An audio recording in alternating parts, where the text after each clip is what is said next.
lost 5 seats in the House and gained none in the Senate. Brett.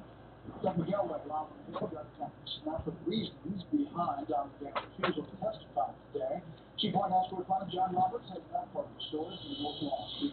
Good evening to you. Some breaking news late this afternoon. The House Judiciary Committee is setting up yet another confrontation with the White House.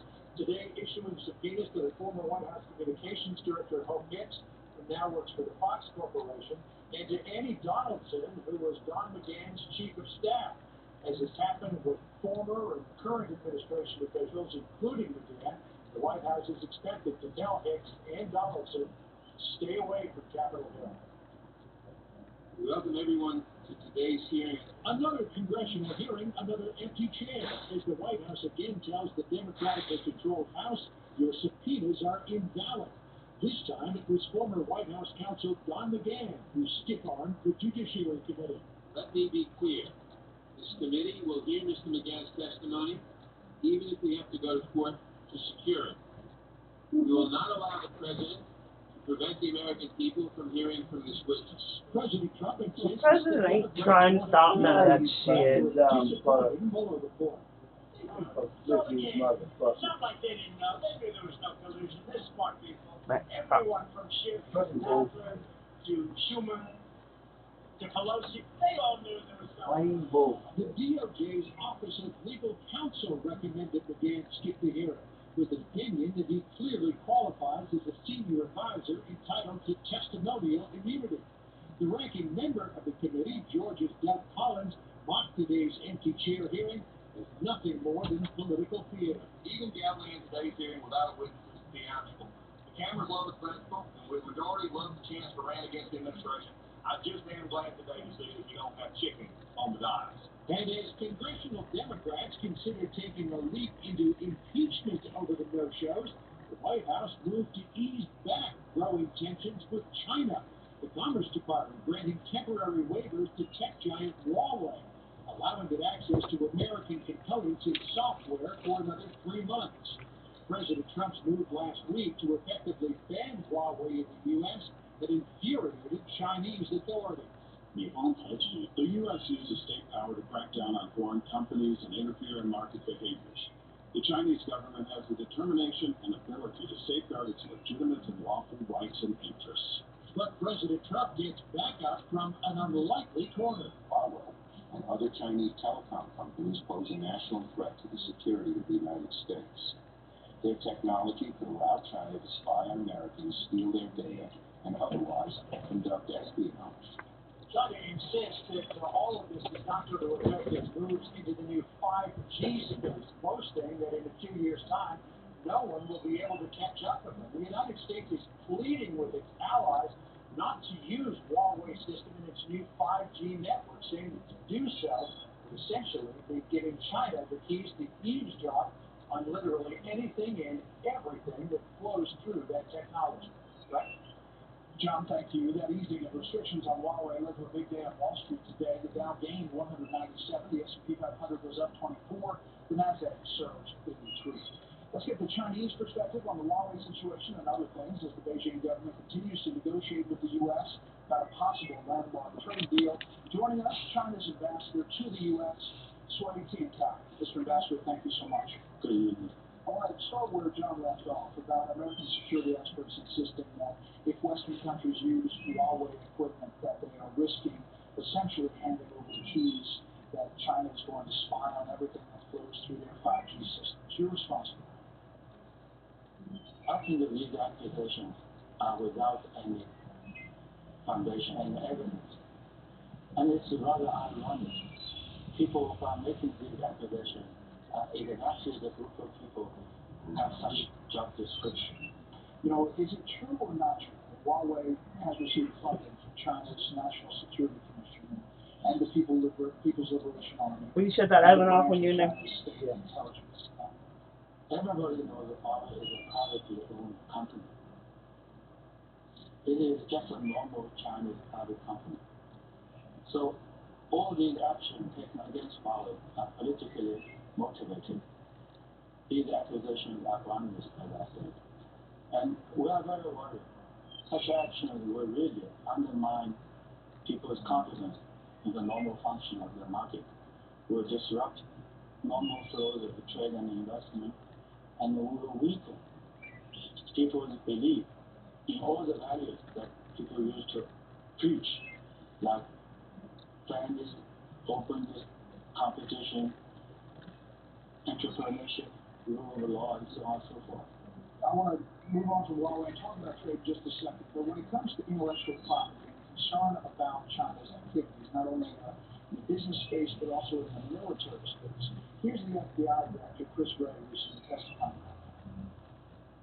More than ever, the adversary's targets are our nation's assets, our research and development, our technology, and no country poses a broader, more severe intelligence collection threat than China. Your response to that, sir? I wonder how people could have such short memories.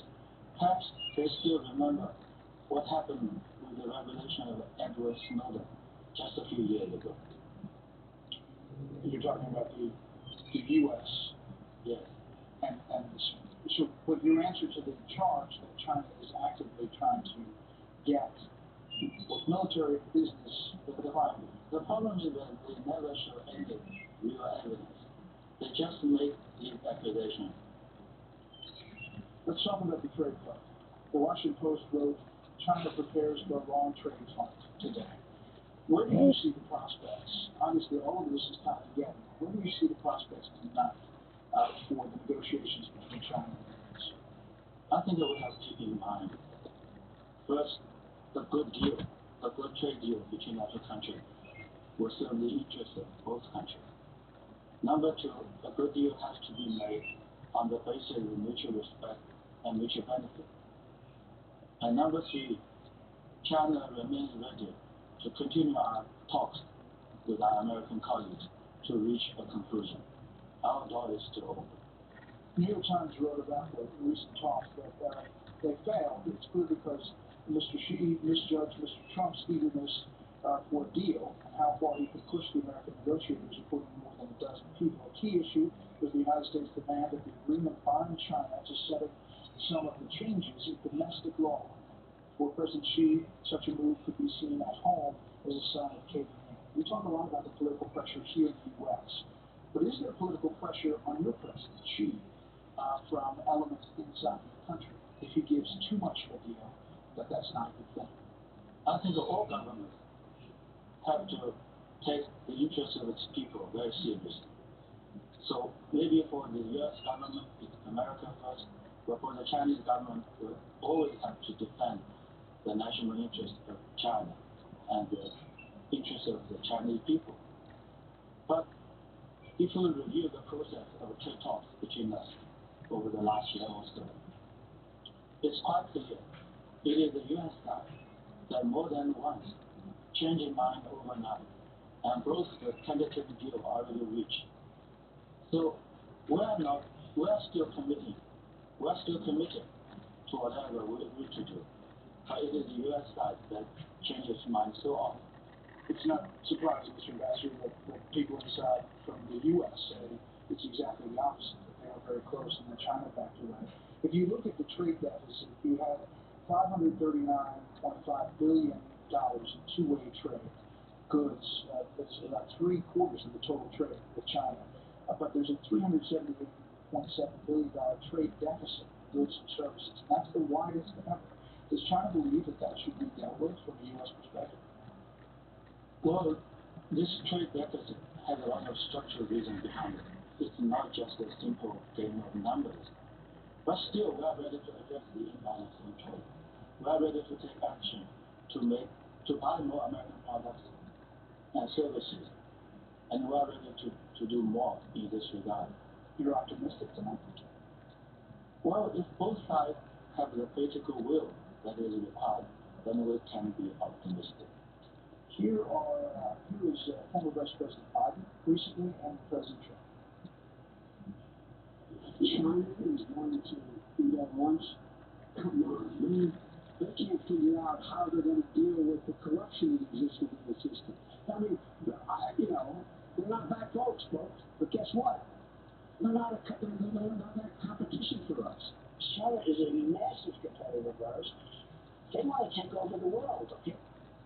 So which is, are you a massive competitor who wants to take over the world, or you're not a competitor? First of all, we don't want to have anything to do with American domestic politics. And honestly, very often it's almost impossible for us to make sense of it, still less to take part in it. Number two, the goal for China is always clear. We want to meet the growing aspiration of our people, 1.4 billion people, for better life. That is our only goal. We have no interest, no intention to seek global dominance or to compete with anybody else for global dominance. But you are active around the world in a lot of different spaces that people didn't think you were going to be active in. You see, over the last few decades or so, there's a growing expectation by the international community for China to play a bigger role in international affairs, to take up more responsibilities. We are just making our efforts to meet that expectation. There are some in Washington who believe that China is trying to wait out the Trump administration, or whatever next administration comes in. We don't have such illusions. And also, we don't want to have anything to do with the domestic politics here. Your politics, obviously, are a different issue, and you do get a lot of foreign pressure on the issue of human rights. You're about 30-year anniversary of Tiananmen Square coming up, but more importantly and urgently, the foreign community is pointing to the Uyghurs and the Muslim minority. Most people in these camps, roughly 1 million, it's estimated, have never been charged with crimes, have no legal avenues to challenge their detentions. Often their only crime is being Muslim. Chinese officials maintain that what they call the vocational training centers do not infringe on Uyghurs' human rights. That's from the Council on Foreign Relations report. Are there more than 1 million Muslims being held? I think if people really respect facts, then you could see how the human rights situation in China has improved dramatically over the years.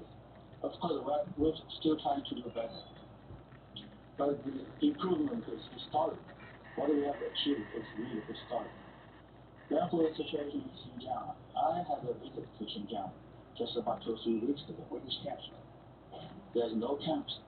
I visited some of the training centers. They are real training centers, they are not camps. They have open gates. There's no armed guard. People could go home over weekends. But the real threat to Xinjiang, the real challenge in Xinjiang, is the mounting terrorist attacks in previous years. There have been thousands of such incidents, and thousands of innocent people were killed. So the biggest challenge for us is to stop such terrorist activities, and we are doing our best to protect the life, safety, and human rights of the people there, people of all ethnic groups. So you discount this foreign pressure on this confinement? You see, these training centers, vocational and educational training centers, these are for people who might have minor offenses, but still, they are not real criminals. And we want to train them for job skills, for official language, and they could become law-abiding citizens. That's the whole purpose of the training center. Last thing, it has been tense, especially in the South China Sea. In 2015, there was a pledge at the White House from your General Secretary that China would not militarize the man-made islands. A lot of people in the military say you violated that pledge by fortifying the islands with missiles, jamming equipment in the past year. Why? How do you respond to that? And do you see that as provocative? You see, the situation in South China Sea is actually a territorial dispute between China and some of our neighbors. And over the last few years, there's good progress between us and some of our other claimant countries. We are working together to maintain stability there. We are working together for a code of conduct. So things are moving in the right direction. The situation is cooling down. And the only source of instability for the region is intensifying American military activities, the so-called freedom of navigation operation in the region. This is the only source of the instability in South China Sea. At the very last thing, North Koreans. We've seen sanctions and evasions of sanctions as North Korea seems to be getting more aggressive with its rhetoric and its actions, testing missiles. At the same time, there was a piece in the Washington Times about Chinese companies participating in a trade fair in Pyongyang just recently. Is China doing everything it can on the North Korean front to de-escalate that situation? We support the meetings between President Trump and Chinese Kim, and we will do whatever we can to help them to move forward. And we are still committed to and ready to implement all the UN Security Council resolutions on the Korean Peninsula. We are implementing these resolutions in a very effective way, and we'll continue to do that. But at the same time, we believe a peaceful solution, a political solution, is the only way out, is the only way that will help us to achieve the goal of demilitarization. Is it separate than the trade negotiation, or do you see it as time somehow if it's not going well on the trade side? I think that these are two different issues. They are of different nature. But of course, we have to keep in mind the big picture. If the overall relation between us is cooperative, is going in the right direction, there will be much better mutual confidence. And that will help us on all the issues. Mr. Ambassador, we appreciate you taking some tough questions tonight and support the Chinese side. Thank you. Thank you very much. Up next, new transcripts show former Attorney General Loretta Lynch and former FBI Director James Comey had some conflicting accounts of what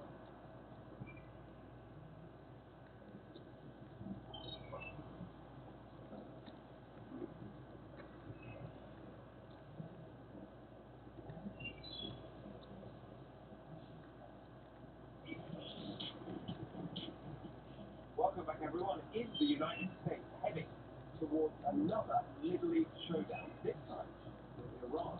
It's making big news this week, and it's one of the things I asked President Trump directly about in the room start. Let's move on to another hotspot, Iran and Middle East.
of the Center for Chinese Strategy at the Hudson Institute, author, trade advisor to the Trump administration. Michael, good to see you. And let's start with first, this was the United States. Long March was a year long. It was back in 1934. The Chinese Communist Party was almost wiped out, and they made a huge pivot all around China before setting up a base from which, after 10 more years, they took over the country. So the reference to the Chinese means huge adversity, huge punishment is coming from the great hegemon, the Americans. So get ready for toughness and pain, but eventually we will take the world. In this case, he doesn't mean take over China. Even as his envoys are saying, and his spokesman from Beijing to Washington are saying that the Chinese have only modest aspirations and they have no interest whatsoever in world dominion. It's pure nonsense. Well, as I understand their way of expressing themselves, it'll be a big accident league. They have 4 times more people than we do. So as soon as our incomes are the same, their GDP will be 4 times bigger. But we will run it. It'll be this happy new world. It's obviously designed to make us complacent or even to have divisions in our own country. But I think President Trump saw through this in his executive order just last week, May 15th, right, where he comes out against digital threats. He talks about sabotage and subversion in this executive order. These are really strong words coming back from President Trump. They are, and they're also apt, on point, and direct. The Chinese, in talking about a long march, would be correct in inferring that there will be punishment because this is an economy, as you well know, that's managed. After all, there is a tendency in the liberal West to want to ascribe to it all of the features of a capitalist free enterprise democracy, which is pure nonsense again. Well, their view is the government has to control the commanding heights, which means roughly 1/2 the economy. So the irony here is that China's defending that very same system they set up when they took over, which is socialism of the type even Bernie Sanders probably wouldn't recognize. But President Trump is after that system, modifying it so it's more fair to the United States. I think he's going to succeed, but it's going to be a lot of pain for China to suffer, I'm afraid. There's also a good case to be made, is there not, that China would have suffered mightily.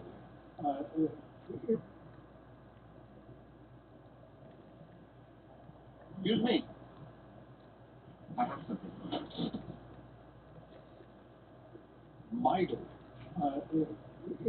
Even if there were a trade balance between the two countries, even if China were not stealing $500 billion from us every year, because China's economy is subsidized, it is centralized, and in point of fact, it subsidizes immense overcapacity, for which there is always only one result in any economy, whether it be a capitalist economy or communist, and that's disastrous. I agree. In fact, part of the focus President Trump has had in the trade talks is to try to get some of those subsidies reduced, cut back on the intellectual theft. There's a feeling, I think, here in Washington, that China stole its way to the top. And it's just got to stop, or they're going to be double our size in economic strength. We just can't have that. The president said twice now, China wants to surpass America, and he pauses. And for drama, you might say, and then President Trump completes his thought by saying it's not going to happen on my watch. It's not going to happen, and I think that even Xi Jinping now would take that to the bank and understands that the president clearly means it. As we look at the relationship between the two countries, what are the prospects, in your judgment, of reaching not a trade deal, but reaching at least coexistence that is acceptable to both China and the United States? Or is there, in your judgment, an impulse within China now that is so strong and so ripped that it needs conflict assured? You know, up until 2 weeks ago, I thought the former. I thought the 150-page, still secret trade deal was going to solve all the key issues. And so U.S. and Chinese investments and exchange of goods, exchange of services would be on the upswing if this whole thing would have a happy ending. It's beginning to look now like the hawks grabbed control back in Beijing, and they're shifting away from this idea of a harmonious outcome. They're shifting toward two separate systems. The editor-in-chief of the Global Times, Mr. Hu, has a long tweet today saying this is all good. We're going to turn on our own efforts from now on for research and development. Of course, I think he means the theft will still continue. Yes. But he wants to have a more separate, decoupled, if you will, decoupled Chinese economy from us. It's a bad turn in Chinese politics. See the hawks have this much power. And there's also perhaps a turn in this country, too. Rather than negotiate our security for intellectual property, our technology, our innovation, perhaps it is well past time that the United States protect itself and secure its own properties and intellectual property in particular. Do you think that's possible? It'd take a lot of effort because they've gotten away with murder, as President Trump says. But Lou, I hope you noticed President Xi is kind of responding to your program. You've had some guests talk about civilizational challenges between the U.S. and China. President Xi is now talking about that and saying it's really bad and really stupid. But the implication is he thinks Chinese civilization is going to win, so we should give up now. I wonder if he's watching your show, Lou. Well, if he is, he probably didn't like the answer that I suggested for the Chinese, which was go to hell. Dr. Michael Pillsbury, great to have you with us. Thank you. Thanks so much. Up next, radical Dems refuse to acknowledge the rampant levels of cartel violence along our southern border. Also, the left-wing national media just can't wrap their head around a no-show from the president's former attorney. Why disrespect Congress by simply completely not even showing your face? The Democrats don't need a slam dunk. They simply need someone to put words and videotape to what is already in the four corners of the Mueller report. Congress is going to have to take this to a court and push it. There's no better example of late than Michigan libertarian Justin Amash, who, thirsting for media attention, decided to claim the pitiful mantle of the first Republican to call for the impeachment of President Trump. His thirst not slaked for attention. Amash slurred Attorney General William Barr in passing as well. So what did the mighty, if not powerful, Republican conference do about all of this in response to the road for his venal act? In words, they did pretty much what they always do, very little. The caucus couldn't find sufficient outrage to do more than condemn Amash, and despite calling the minority leader, again in passing, a liar, Amash remains in the conference and still holds a seat on the House Oversight Committee. Incredible. Or it would be if I weren't talking about the Republicans. Dems in disarray, however, over, my goodness, impeachment. Several members of House Speaker Pelosi's leadership pressing her to begin an impeachment inquiry against President Trump immediately. It's all led to Pelosi calling an emergency meeting tomorrow morning to discuss a way forward. House Judiciary Chairman Gerald Nadler reeling after former White House counsel Don McGahn defied his testimony to testify. Nadler has, he's come up with a plan. He's issued two new subpoenas. One for former White House Communications Director Paul Higgs, and another for former McGahn Chief of Staff Annie Donaldson. If you can't get the boss, get the Chief of Staff. Quite a thinker, that Nadler. Joining us tonight, New York Post columnist, Fox Business contributor, Pulitzer Prize-winning journalist Michael Goodman. Good to have you here.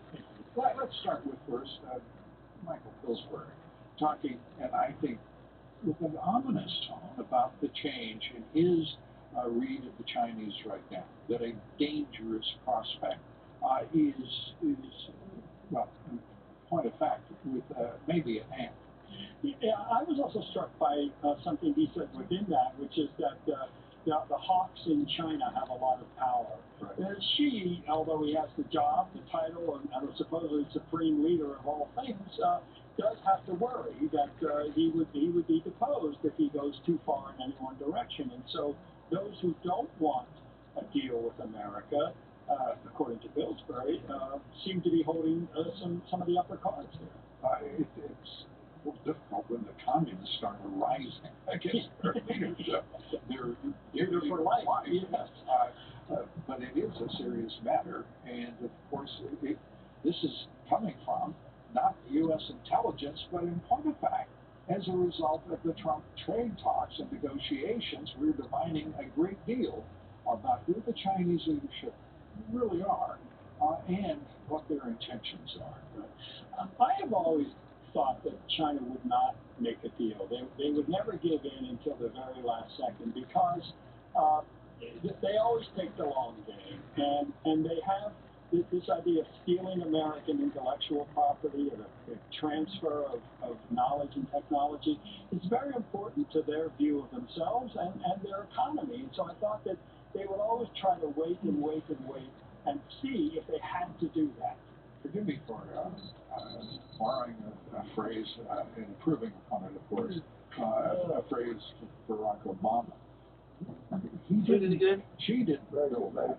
In point of fact, everything that is the foundation of modern China is American made and Chinese stolen in most cases. Yeah, and I believe also that while Mueller was investigating China, North Korea, other countries were waiting to see how this would all play out. And so the president now having cleared Mueller, now the Democrats are barking again and doing all these things. It gives, I think, China and those other countries other reasons to hold back because, gee, for all they know, President Trump isn't long for the job. Well, I think those folks are seriously underestimating President Trump. The Business Roundtable, Wall Street.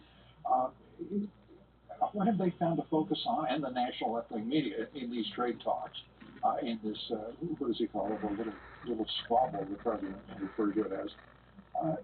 The very idea that they would focus on the tariffs instead of the imbalances. They would focus on the cost of a pair of Nike shoes, by the way.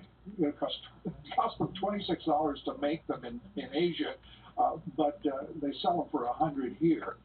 And they're talking about what an impingement on their model for a tariff to be put on them.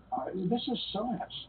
And we're also, I think, watching the American public awaken to the silliness of the globalist elites and their indifference to what the president is actually trying to secure, which is the national interest. Look, you and I both support a free press, but it really is outrageous to see a free, objective press. Well, but, I mean, look, they're entitled to do it. They can do what they want, but they shouldn't do it. I mean, the way that the president is derided for getting out of the Iranian nuclear deal, the way that the New York Times writes about all the pain on farmers that the tariffs are creating. It's like, whose side are you on here? I mean, what about what's going on in those countries? The Obama operation brought to you by the DNC. Thank you, New York Times. And the migrants. Jeff Bezos, great investment. Good work. And the migrants. We're supposed to care more for the migrants than we are for the Americans. Are you talking about the legal migrants or the illegal? Oh, illegal. The illegal, by the way, should be thrilled. They're getting more benefits in many cases than destitute Americans. We're looking at 70,000 people homeless in Los Angeles, once the jewel of the West Coast in San Francisco. Also, jewel of the West Coast. I have to include now Seattle. But the reality is that we have huge problems in this country, and we have what should be lawmakers with great policy thoughts about how to deal with this, communities that should be reacting to that kind of environment right now. Instead, they create more of it. Well, it's insane. And where's the compassion for the Americans? I mean, all this great whale citizen. That's right. That's right. And look, this is very much why Donald Trump won in 2016. The same dynamics of people putting other countries first, international agreements, illegal immigration, all of that ahead of the American workers. You know, the president promised yesterday in Pennsylvania there'd be no more forgotten men and women in this country who elected him in 2016. You get the feeling that there isn't this president could never do enough for the vicious, distraught, radical Dems and the left of this country. Look what he's achieved. He's a historic president just in terms of his accomplishments in less than 2.5 years. And they continue this evil, venomous attack on him, unrelenting, as they try to avoid consequences for their efforts to overthrow him. Yeah. It's going to be quite an upcoming few months. Right after the Mueller report came out, someone did a funny thing on Twitter about, oh, look, the Democrats moving the goalpost. It was a picture of like a football team actually moving the goalpost. I mean, that's what the Democrats have been doing ever since the end of Mueller, is try to change the dynamics of the argument. Some of the cartoonists had an opportunity to use it in their narrative. There was a moment. Michael Goodman, as always, thanks for making another moment right here. Appreciate it. Thank you. A North Carolina company fighting fines and a lawsuit for flying a huge American flag, of all things. Camping World flying a 40 by 80 foot flag outside its Statesville location in honor of our military service members, our veterans. The city says the company is, by golly, violating a citywide ordinance, saying that flag is too big. I love government at work, don't you? The company now faces a $50 a day fine dating back to October. That would be retroactive, wouldn't it? CEO Marcus Lemonis says he doesn't care if the fine is $500 a day. That flag will still fly, and by golly, we will still salute you. Thanks so much. Up next, powerful storms slamming the heartland, dozens of tornadoes and flash floods. California is thinking about spending billions of dollars for health care. For guess who? No, not the citizens of the United States, but illegal immigrants. The state's Republican National Committee of Newsom is proposing a $98 million a year plan to cover illegals between the ages of 19 and 25. The state assembly's bill would cover all illegal immigrants over the age of 19 living in California. That would be a $3.4 billion proposal. Special counsel Robert Mueller, reportedly reluctant to testify publicly at the House Judiciary Committee. Mueller's team reportedly doesn't want him to appear political. How are they going to stop that? House Judiciary Committee Chairman Jerry Nadler has threatened to subpoena Mueller if he refuses to testify. These are the same Dems who just gave Mueller a hug and a kiss with every word up until his decision to exonerate the president. Joining me now, Harmeet Dillon, managing partner at the Dillon Law Group, RNC Committee Woman for California, a member of the 2020 Trump Advisory Council. Great to have you with us, Harmeet. First, why in the world of California, $3.4 billion for illegal immigrants? That's a pretty significant price. It's huge. It's going to really knock a big hole in the budget of the new governor, and he's actually at odds with the Democrats over this. Now, the Democrats control 75% of our legislature, and many of them are big advocates for illegal aliens, and so they see them as a future pool of voters, and so they're definitely pushing for this. But the difference between the governor's proposal, which is only $98 million, and $3.4 billion is huge, and so you see yet another example of how California is prioritizing the rights of people who are not here legally over those who are here legally. It's stunning. It truly is. Yeah, equally stunning, the relentlessness of the Dems, faced with the prospect of, the Attorney General William Barr investigating and producing evidence of all sorts of extraordinary espionage on the part of the Justice Department, the FBI, in the 2016 election, spying on the President of the United States, spying on him as a candidate, spying on him as the President.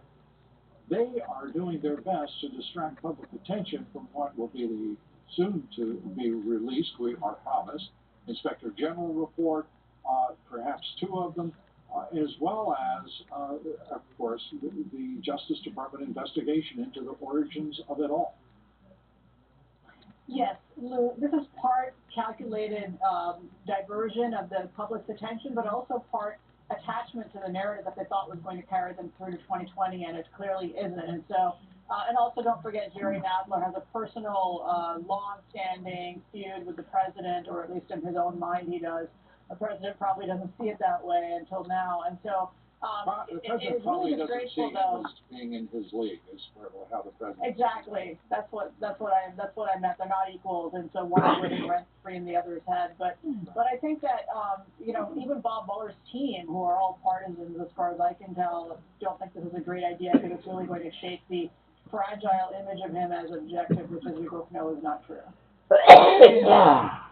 Justin Amash in the Republican Congress, in the House Oversight Committee, without any response from Kevin McCarthy, a member of the Freedom Caucus, without any response from Mark Meadows and the caucus, a condemnation. When will the Republican Party grow a spine in the House of Representatives? I have no answer for you there, Lou. I agree that the Democrats are actually very good about party discipline and cracking the whip and making sure everybody stays on track, and the Republican side is much more free-form and, frankly, disorganized. And I think it's really unfortunate that they're allowing this travesty to pass of this naked opportunism on the part of one of their members. And let's conclude with Spygate. Have you seen to this point, read any story, read any report, heard any information from any source that would make you think there was not a broad conspiracy amongst the Democrats, the radical Dems, the DNC, the Clinton campaign, the DOJ leadership, and the Justice Department leadership, the Obama administration, intelligence community against this president as a candidate and as a president of the United States? Well, I think you're right, Lou. Various aspects of the different bodies you just mentioned probably signed on to this conspiracy at different points in time, but definitely law enforcement was involved early and often in this process, and I think to this day is probably still spying on and continuing to violate the civil rights of the Americans around the president and those who support him, and frankly violating the civil rights of all Americans, because our government has effectively been taken away and the president cannot achieve his goals with the wheels of power gummed up with this nonsense. And the civil rights violations to me as a civil rights lawyer are really offensive, and we need to make sure this never happens again in America. Harmony Dillon, always good to see you. Thanks so much. My pleasure. Thank you. Up next, dangerous cartels running rampant on our southern border, creating a lawless zone of crime that extends throughout the nation of Mexico. We take it up after the break. Former acting ICE Director Tom Hogan. So I can't even keep notice to people, but it's nonsense. It's all nonsense. There was never a word of believability in the allegation that this president colluded with a foreign power to rig the election. No one ever nominated by an American political party for the office of president would have dreamt of such a thing. It was an insane idea from the beginning. As for obstruction, it's bunk. The Attorney General outlined in his 4-page summary the 3 ingredients of an obstruction offense. None of them is present here, and they're just wasting everyone's time. Now, I assume that the Attorney General and others are right when they say that the Democrats are trying to defer the investigation into the conduct of those who got this nonsense going in the first place. Everybody knows that Brennan, Clapper, McCabe, Comey, and Mrs. Clinton lied to federal officials, and they all were, they took a part in creating this echo chamber between a politicized intelligence service and part of the Justice Department and the press over this outrageous, dirtiest political trick in American history, the Steele dossier that was just a pastiche of lies. Sir, quickly, I want to get back to this. The media critics are saying you only got the pardon because you're friends with President Trump and you wrote a glowing book about him. Your reaction to that? Well, they should look at the facts of the case. The president said his reason was because the White House counsel and his staff looked into it and agreed that I should never have been charged. I take the president at his word. Anyone who says that, it's fine if they don't like the president, fine if they don't like me, but they should look at the facts of the case and be bunk all the way. I want to get quickly to several Democrats. I want your take. Democrats have been flip-flopping on key issues. Let's look at Adam Schiff here. Watch this. The steps the administration has taken to renege on the Iran agreement, to try to force Europe to renege on the Iran agreement, to try to force Iran to withdraw from the agreement, to go back to the path of enrichment, the designation of the IRGC as a terrorist group, the belligerent rhetoric from the administration, from Pompeo, from Bolton. All of these policy decisions have led us to a state where confrontation is far more likely. This is why our allies are departing from us. This is why our allies increasingly are isolating us and not Iran. And I don't see how these policies have made this country any more safe. But Adam Schiff's critics are saying you can't trust him because 4 years ago he argued in a post on his own website that the Obama administration should be much tougher on Iran, and he said force should be used if they fail to comply with the nuclear agreement. Your reaction here on Adam Schiff flip-flopping? Well, that's all. That system is broken. Sheriff Bill Wayborn, what do you think of that? I think that's a plausible thing. You know, they've left open their bottom gate down there for all these people to come through, and they're doing as little as possible to stop that. I think until they want to step up and help us, that I think it's reasonable for us to take things away from them. And so the president said the attitude of Mexico is that it's okay to have the flow of migrants coming in, that American taxpayers will just foot the bill for that. The president says he will have a response soon on all of this. Is he going to shut the border again? What do you think it should be? Well, I don't know that he'll shut the border, but I think that, one, he'll cut off aid and he'll take punitive action like that. But I don't know that he'll shut down the border. But that's not out of the scope for President Trump. He will take action. So it'll be interesting to see what he does unpack on this. What's your reaction to federal officials setting up two massive tent cities in border areas, two border cities? 71% of illegals are arriving. One is in Donna, Texas, the other in El Paso. It seems like a short-term solution here, sir. What's the long-term fix for this? Well, the long-term fix is getting our Congress to go to work today, whether they be Democrat or Republican, and revise the laws where we repatriate these people back to the country in which they came from. That's the long-term solution, and that is the only solution. It would be good for Congress to even step up. Asylum seekers, even those who say they're running away from, gang violence and other deleterious situations? Well, I think that those are going to be in the minority. Statistically, only about 6 or 7% of those people are really going to be real asylum seeker candidates. And I think that we can vet those people quickly and really get to the truth. Most of them are here for economic asylum, and those people need to be repatriated as quickly as possible. That's not covered by the law, right? That is not covered, and we've got to put the laws in place where we can act. Quickly, California lawmakers are now weighing a plan to give government-funded health care coverage to adult illegal immigrants. What's your take on that? I think that is the craziest thing I've heard today, is that I know that California is considering that, and they're just setting up an invitation for more problems and more people to come and those kind of things. I think it's horrible. Sheriff Wayborn, thank you so much for joining us. Really appreciate it. Thank you. From Chinese espionage. Ed Lawrence with the story tonight on the emboldened Chinese. Baloo, the Chinese stepping up the rhetoric regarding a trade deal with the United States. Well, today, the Chinese president speaking along his tour in China, talking about self-reliance.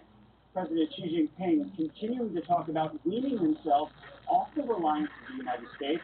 He is also telling his people to be prepared for what he calls the long march ahead. Now, the Chinese Foreign Ministry spokesperson said that China has the determination and ability to safeguard its legitimate rights and interests, but not mentioning the accusation that China steals intellectual property. It is unscientific and unprofessional for the U.S. to simply think that it is always the one suffering losses in China-U.S. trade relations. Therefore, we cannot claim absolute equality in all areas during the negotiation for a trade agreement. But the agreement must be two-way equilibrium, equal and mutually beneficial. President Donald Trump blacklisted China's largest telecommunications company, Huawei, over national security concerns. The Commerce Department says there will be a 90-day grace period for sales to finish and updates to happen. The ban on goods and services includes Google, which operates many phones. Now, the company announced it would restrict some of the features of the operating system. So today, Huawei reportedly announced it will roll out its own operating system as soon as this fall. The company says it will work with 60% of all apps for phones. The U.S. also turned sights to the security risks of drones. Chinese companies represent 75% of drone sales. Well, Department of Homeland Security reports the worry is that those drones will send back data to servers in China, and the Chinese companies will be forced to allow the government access to that data. All of this posturing and no additional trade talks between the U.S. and China are scheduled. Lou? Thank you very much, Ed Lawrence. They do know where to find one another, though. That's the good news. Joining us tonight, Dr. Michael Pillsbury. He's director of the Center for Chinese Strategy at the Hudson Institute, author, trade advisor to the Trump administration. Michael, good to see you. And let's start with first this reference by Xi Jinping to the Long March. Then late, darker later. Yeah, it's almost 9 o'clock, ain't it? Yeah, yeah. Oh,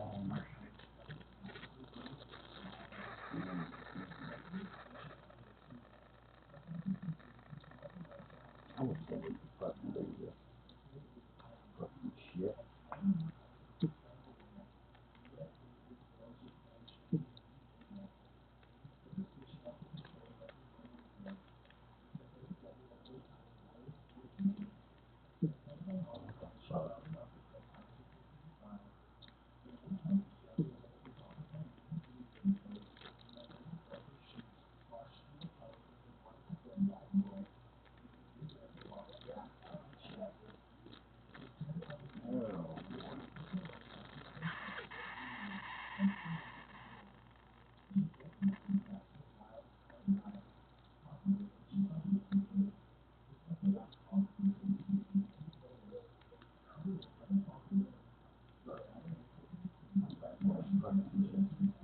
This thing got all the channel on it like this.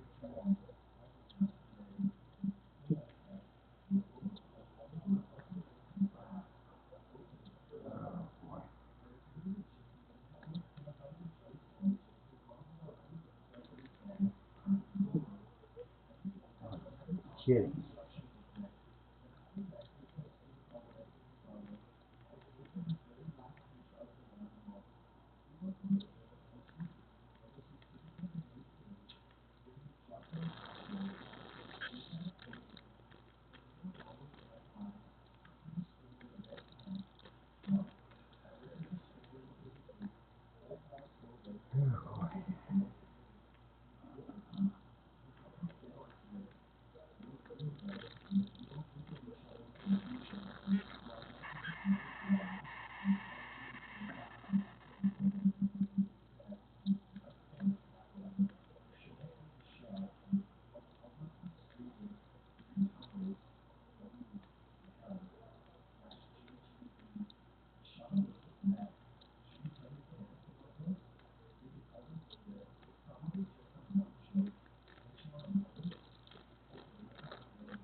Boy, 22 minutes, see? So I'm saying, you got 22 minutes and the fucker cuts off. And it don't show the damn whole show. As soon as you click that fucker, that's all it's going to play. 22 minutes of an hour show.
Give her up here in just a second.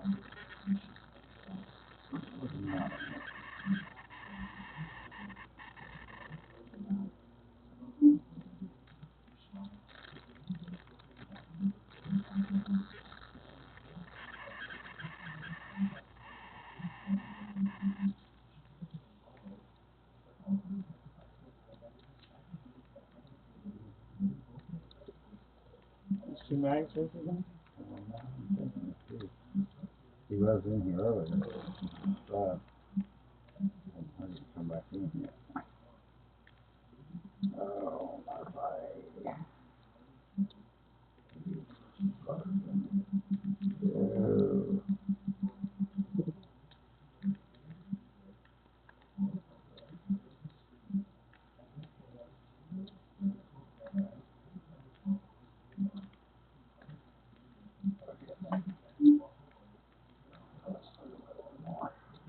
Tennessee Valley Uncharted is back and better than ever. Check it out, how cool!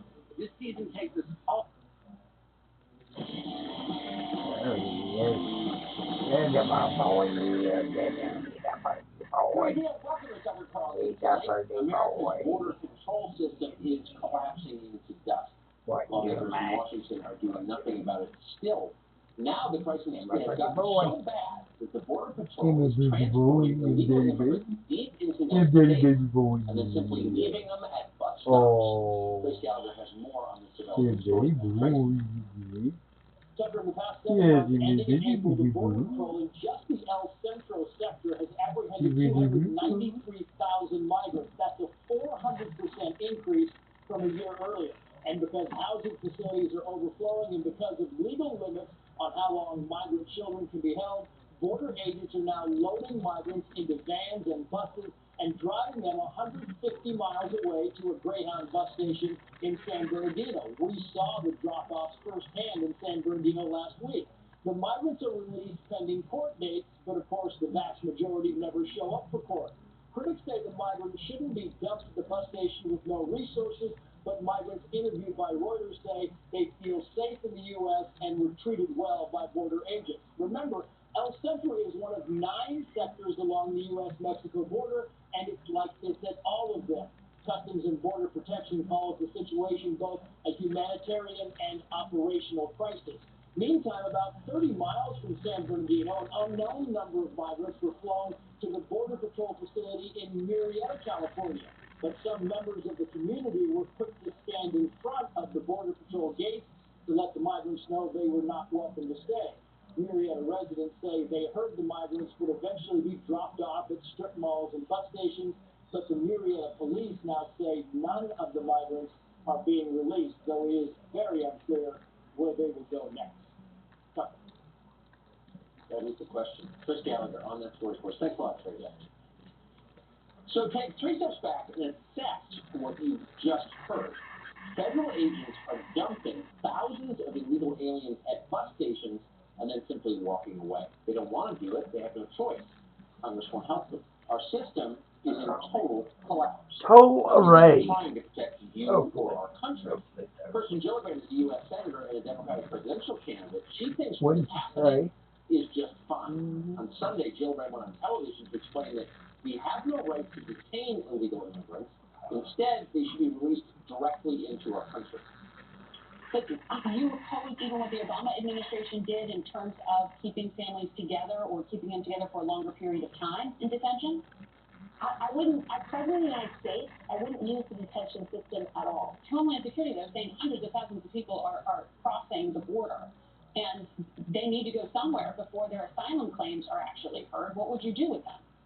They don't need to be incarcerated. They can, if they're given a lawyer and given a process, they will follow it. God bless stupid people. It goes without saying that countries don't operate like this. Countries that care about their people enforce their own laws. Our leaders are decadent and narcissistic. They care only about themselves. They will never defend our nation. That's obvious, and the rest of the world knows it. The American pinata has been getting pummeled for decades, and now it has finally come apart. Our national wealth is up for grabs by whoever gets here first. They are coming. Over just the past year, 1% of the entire population of the nation of Guatemala has moved to the United States. Wall Street Journal piece last month described the plight of that country's villages. Some of them are literally depopulating as people stream north to America's generous welfare state.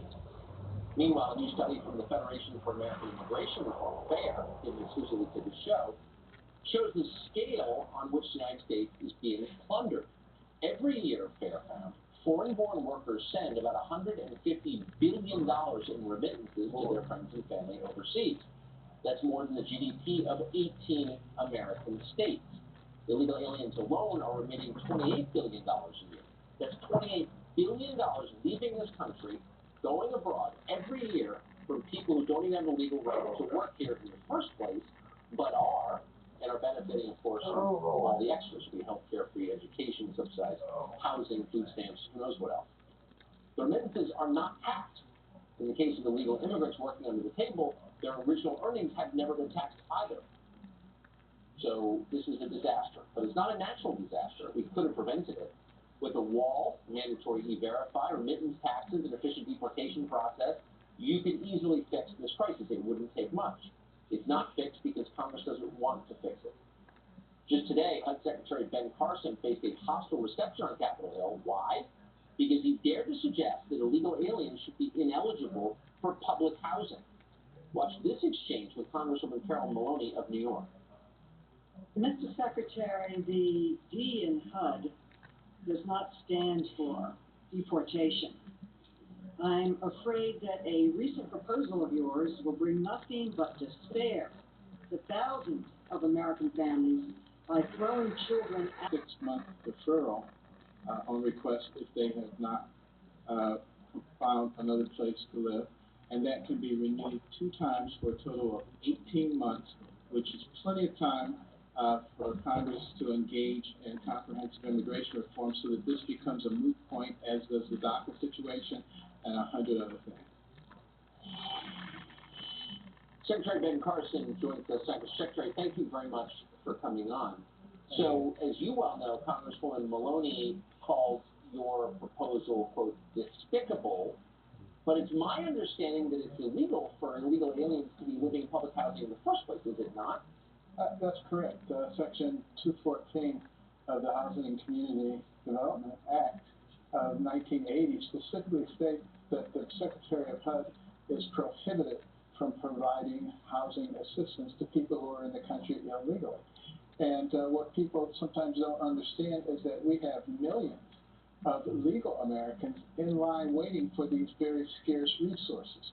What Congresswoman and many others also don't realize is that we have provided a mechanism whereby people who are affected, illegals who are affected and can't find housing, can have delayed action for 6 months, which can be renewed twice for a total of 18 months, which of course is plenty of time for Congress to do its job.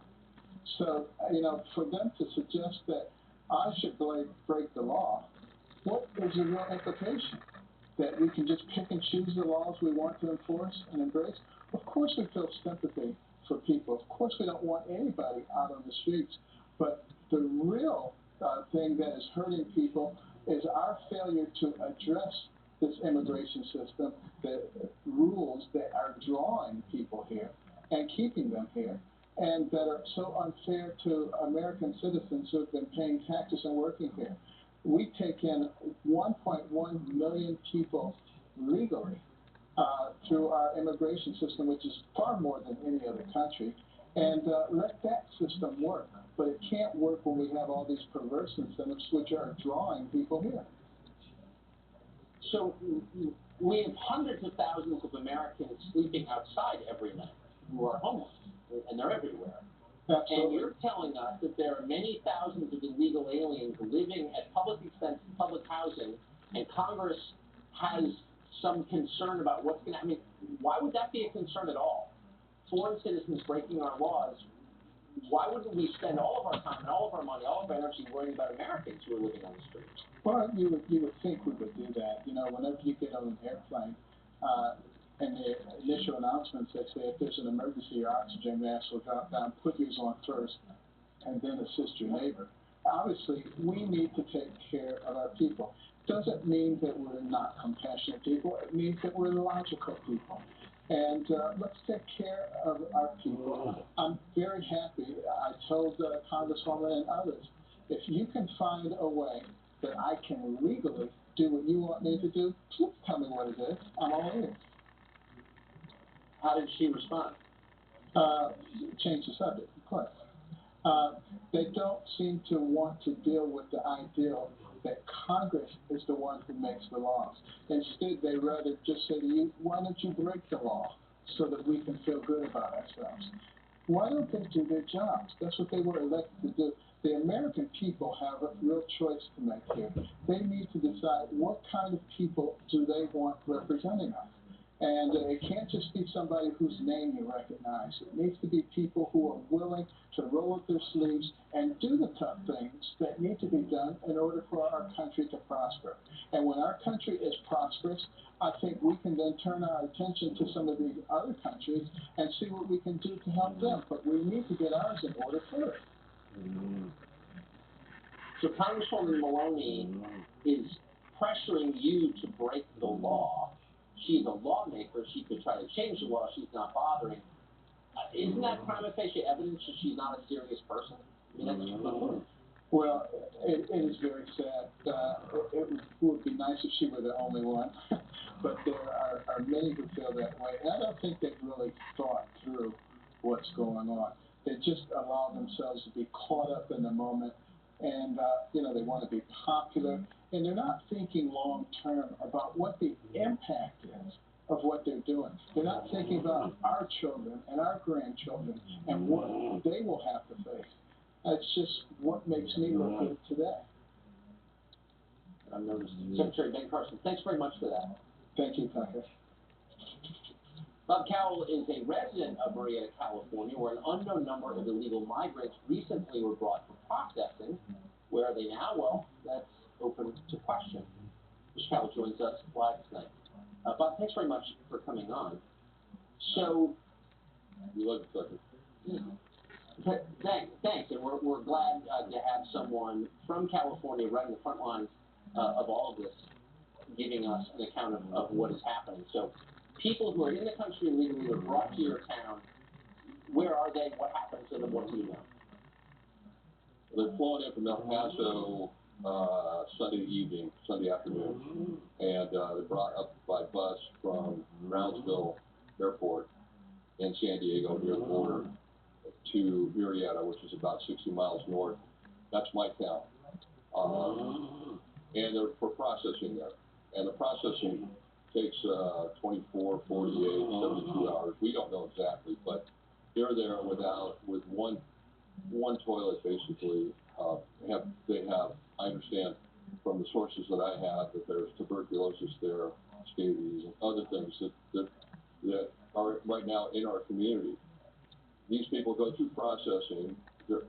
I'm sure they're great. Some of them are great people, but then they get, I understand, a bus voucher, and they go down to. I was told that they are taken to the local Temecula Mall, which is a neighboring town, and they can take a bus anywhere. We suggest that they go to a sanctuary city like Los Angeles, like Cher's Home, or San Francisco, or Portland, and not Marietta and Temecula.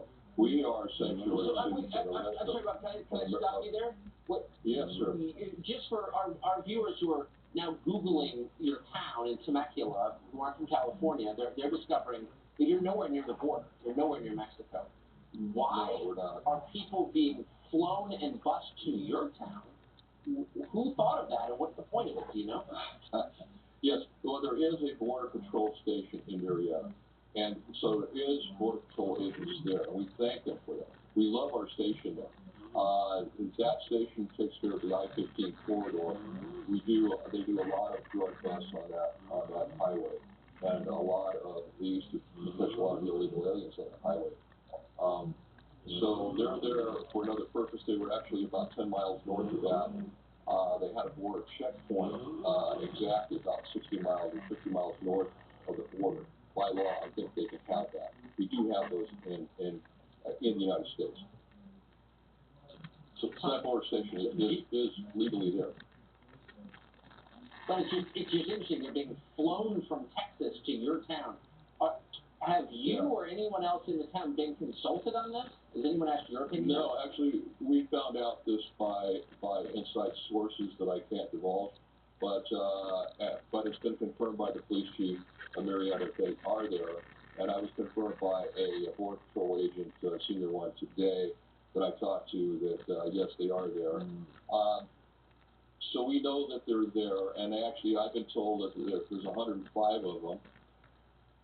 That this is not new, that they've actually been coming in since 2014 when we had thousands of demonstrators out on the street in the town. So I don't know if you know about that. I do, and I suspect there may be more news from your town, and I hope that you'll keep us posted on what happens. But pal, thanks very much for that update. I appreciate it. Sure, thank you. Thank you. A rising percentage of Americans, including a majority of young people, say that socialism would be good for this country. Why would they think that? We'll investigate the latest numbers with Victor Davis Hanson after the break. All right, we're going to play a woke word association game. We're going to read some phrases to you.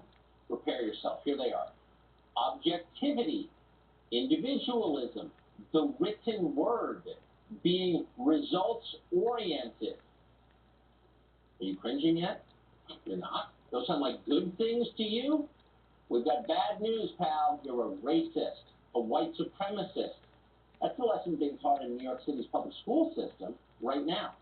The chancellor of that school system, Richard Carranza, says his monolithically progressive school system is, in fact, a hotbed of secret racism.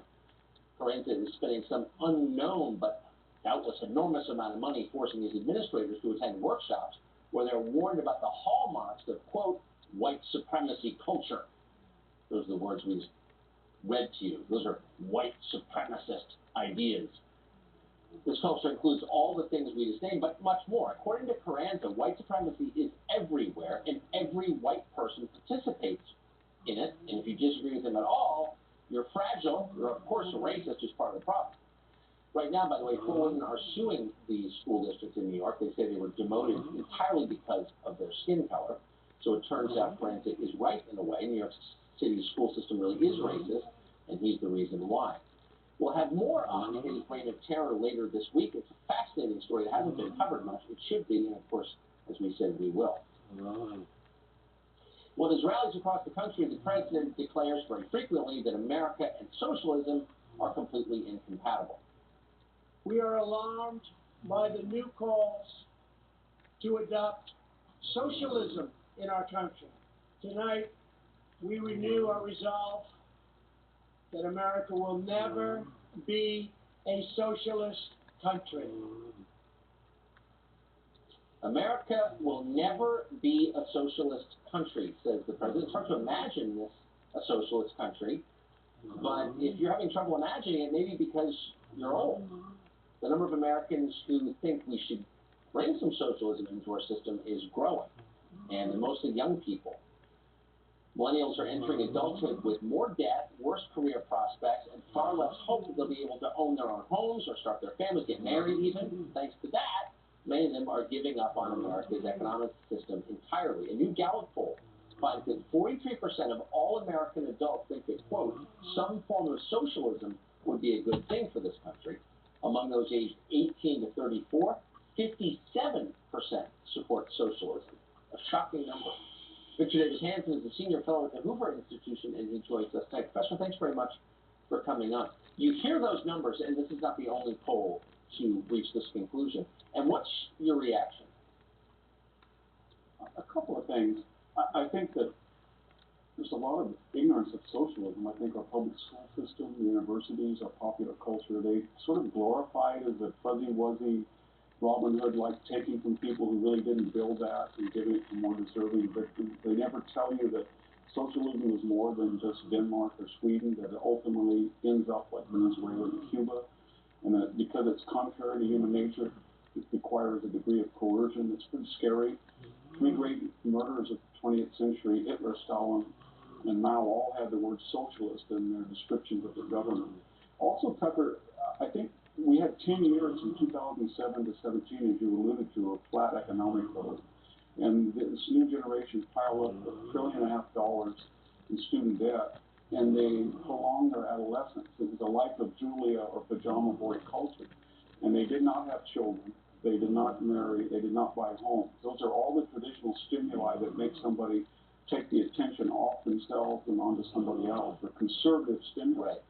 And finally, I'll be frank with your viewers. I think the Republican Party did a very poor job of, and they're the traditional stewards of market capitalism, of explaining why market capitalism creates wealth and makes all of our lives better. Because they embraced a couple of positions, open borders, your first segment showed, drove down the wages of working Americans, it overtaxed social services, it impoverished us. And then they redefined free trade as unfair trade. So when the entire Midwest was hollowed out, it was almost a callous message of go learn coding or go to the fracking fields, or China is getting us cheap stuff that we can afford even if we don't have good wages, or it'll make us leaner and meaner and more competitive, or it's unsustainable for China. But there was never any empathy. There was never any compassion to say, look, free market capitalism is the only system that works, but we have to have protections in place to protect the working classes and young people. We didn't do that as Republicans and conservatives. So we're at fault too. So when you get poll numbers like these, 57% of young people say they want something, doesn't that suggest that over time in a democracy you're going to get the thing that people want? Are you worried about that? Well, we see. Well, Tucker, 5 years ago, Bernie Sanders was a joke, and now he's a serious contender for the presidency. So that proves your point, and that's what's happened. We're discussing a wealth tax right now. At least the Democrats are. That has been rejected throughout Europe as something that destroys wealth and initiative. And yet, why would we even consider it? The whole premise of the Green New Deal is socialism, and yet we have mainstream candidates that embrace it, not because they believe in it, but because, as you say, they think there's poll data that suggests support, especially among young people. But it's sad because history suggests every time you go down this trajectory and you think you're going to get something for free or going to be humanitarian, you're going to virtue signal, somebody decides that they have to use coercion and authoritarianism to stop people like you and I from suggesting it doesn't work and we don't want to be a part of it. And that's in our futures if we're so stupid to go down that path. Well, we have given up on the idea of unlimited free speech. That's a bad sign. Professor, thanks very much. Good to see you tonight. Thank you for having me, Tucker. Well, we live in an age where feminism appears to be everywhere. And it's interesting in light of that a new survey finds the happiest women in America are married, religious, conservative, and traditional. Huh. How'd that happen? We'll tell you after the break.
No matter what size adventure you're into, the Hyundai family of SUVs has something for everyone.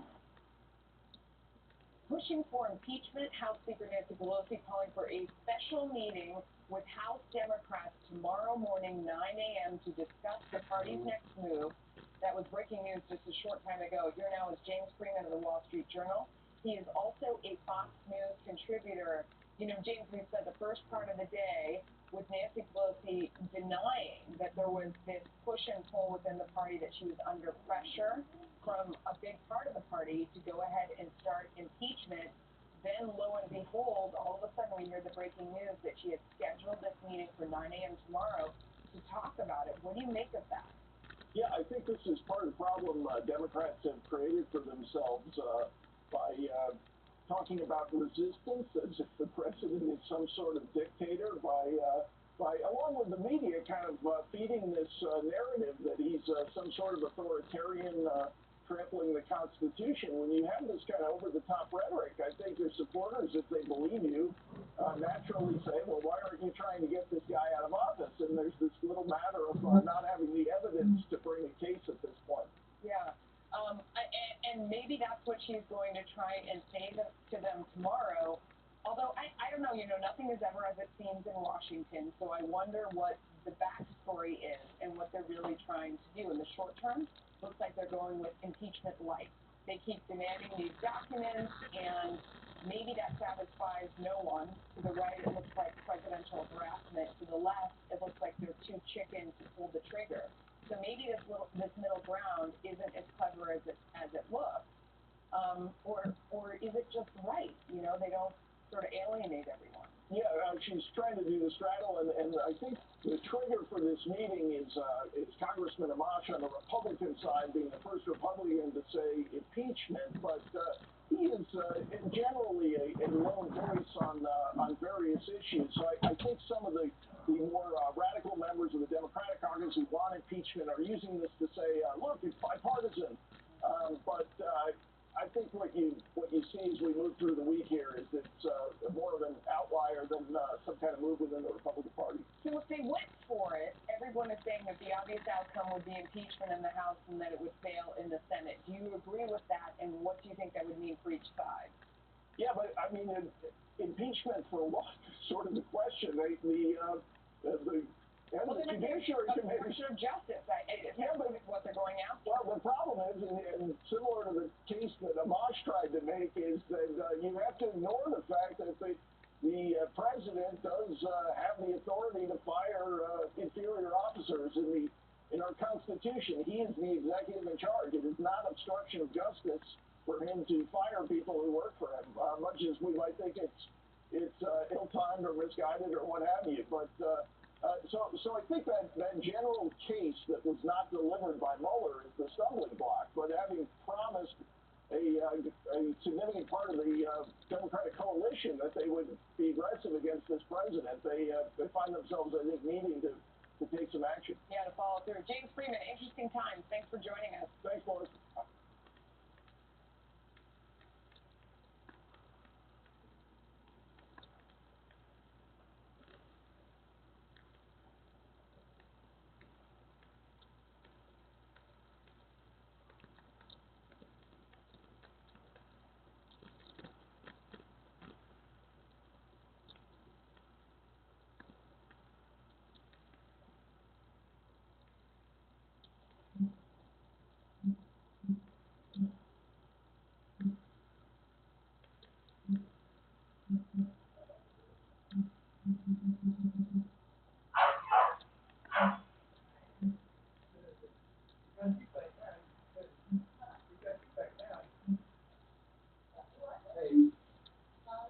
Max, get in here. It's me, your skin. Get in here, Max. Burned and craving hydration.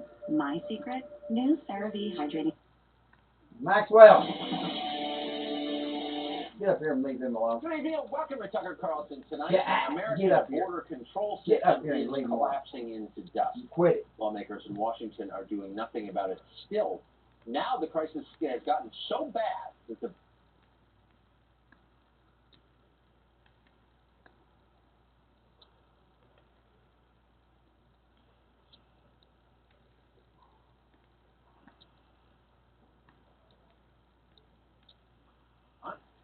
That's correct. Section 214 of the Housing and Community Development Act of 1980 specifically states that the Secretary of HUD is prohibited from providing housing assistance to people who are in the country illegally. And what people sometimes don't understand is that we have millions of legal Americans in line waiting for these very scarce resources. What Congresswoman and many others also don't realize is that we have provided a mechanism whereby people who are affected, illegals who are affected and can't find housing, can have delayed action for 6 months, which can be renewed twice for a total of 18 months, which of course is plenty of time for Congress to do its job. So, you know, for them to suggest that I should break the law, what is the real implication? That we can just pick and choose the laws we want to enforce and embrace? Of course we feel sympathy for people. Of course we don't want anybody out on the streets. But the real thing that is hurting people is our failure to address this immigration system, the rules that are drawing people here and keeping them here, and that are so unfair to American citizens who have been paying taxes and working here. We take in 1.1 million people legally through our immigration system, which is far more than any other country, and let that system work. But it can't work when we have all these perverse incentives which are drawing people here. So we have hundreds of thousands of Americans sleeping outside every night who are homeless, and they're everywhere. Absolutely. And you're telling us that there are many thousands of illegal aliens living at public expense, public housing, and Congress has some concern about what's going to, I mean, why would you? And do the tough things that need to be done in order for our country to prosper. And when our country is prosperous, I think we can then turn our attention to some of these other countries and see what we can do to help them. But we need to get ours in order first. So Congresswoman Maloney is pressuring you to break the law. She's a lawmaker. She could try to change the law. She's not bothering. Isn't that prima facie evidence that she's not a serious person? And that's good. Well, it is very sad. It would be nice if she were the only one. But there are many who feel that way. And I don't think they've really thought through what's going on. They just allow themselves to be caught up in the moment, and you know, they want to be popular, and they're not thinking long term about what the impact is of what they're doing. They're not thinking about our children and our grandchildren and what they will have to face. It's just what makes me look good today. Secretary Ben Carson, thanks very much for that. Thank you, Tucker. Bob Cowell is a resident of Marietta, California, where an unknown number of illegal migrants recently were brought to processing. Where are they now? Well, that's open to question. Mr. Cowell joins us live tonight. Bob, thanks very much for coming on. So, thanks, and we're glad to have someone from California right in the front lines of all of this, giving us an account of what is happening. So, people who are in the country illegally were brought to your town. Where are they? What happened to them? What do you know? They're flowing in from El Paso Sunday afternoon, and they're brought up by bus from Brownsville Airport in San Diego near the border to Marietta, which is about 60 miles north. That's my town. And they're for processing there. And the processing takes 24, 48, 72 hours. We don't know exactly, but they're there with one toilet basically. They have, I understand from the sources that I have, that there's tuberculosis there, scabies, and other things that are right now in our community. These people go through processing. I'm sure they're great. Some of them are great people, but then they get, I understand, a bus voucher, and they go down I was told that they are taken to the local Temecula Mall, which is a neighboring town, and they can take a bus anywhere. We suggest that they go to a sanctuary city like Los Angeles, like Cher's Home, or San Francisco, or Portland, and not Marietta and Temecula. We are sanctuary cities. I'm sorry, Bob, can I stop you there? Yes, sir.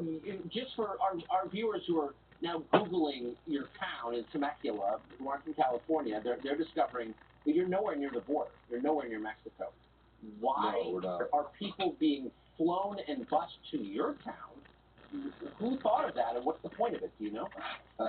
Yes. Well, there is a border patrol station in Marietta, and so there is border patrol agents there, and we thank them for that. We love our station there. That station takes care of the I-15 corridor. They do a lot of drug busts on that highway, and they used to catch a lot of illegal aliens on that highway.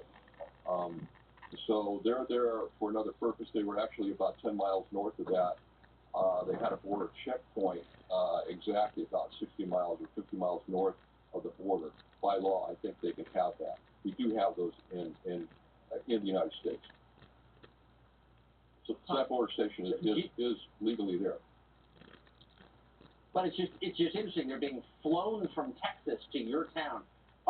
Have you or anyone else in the town been consulted on this? Has anyone asked your opinion? No, actually, we found out this by inside sources that I can't divulge.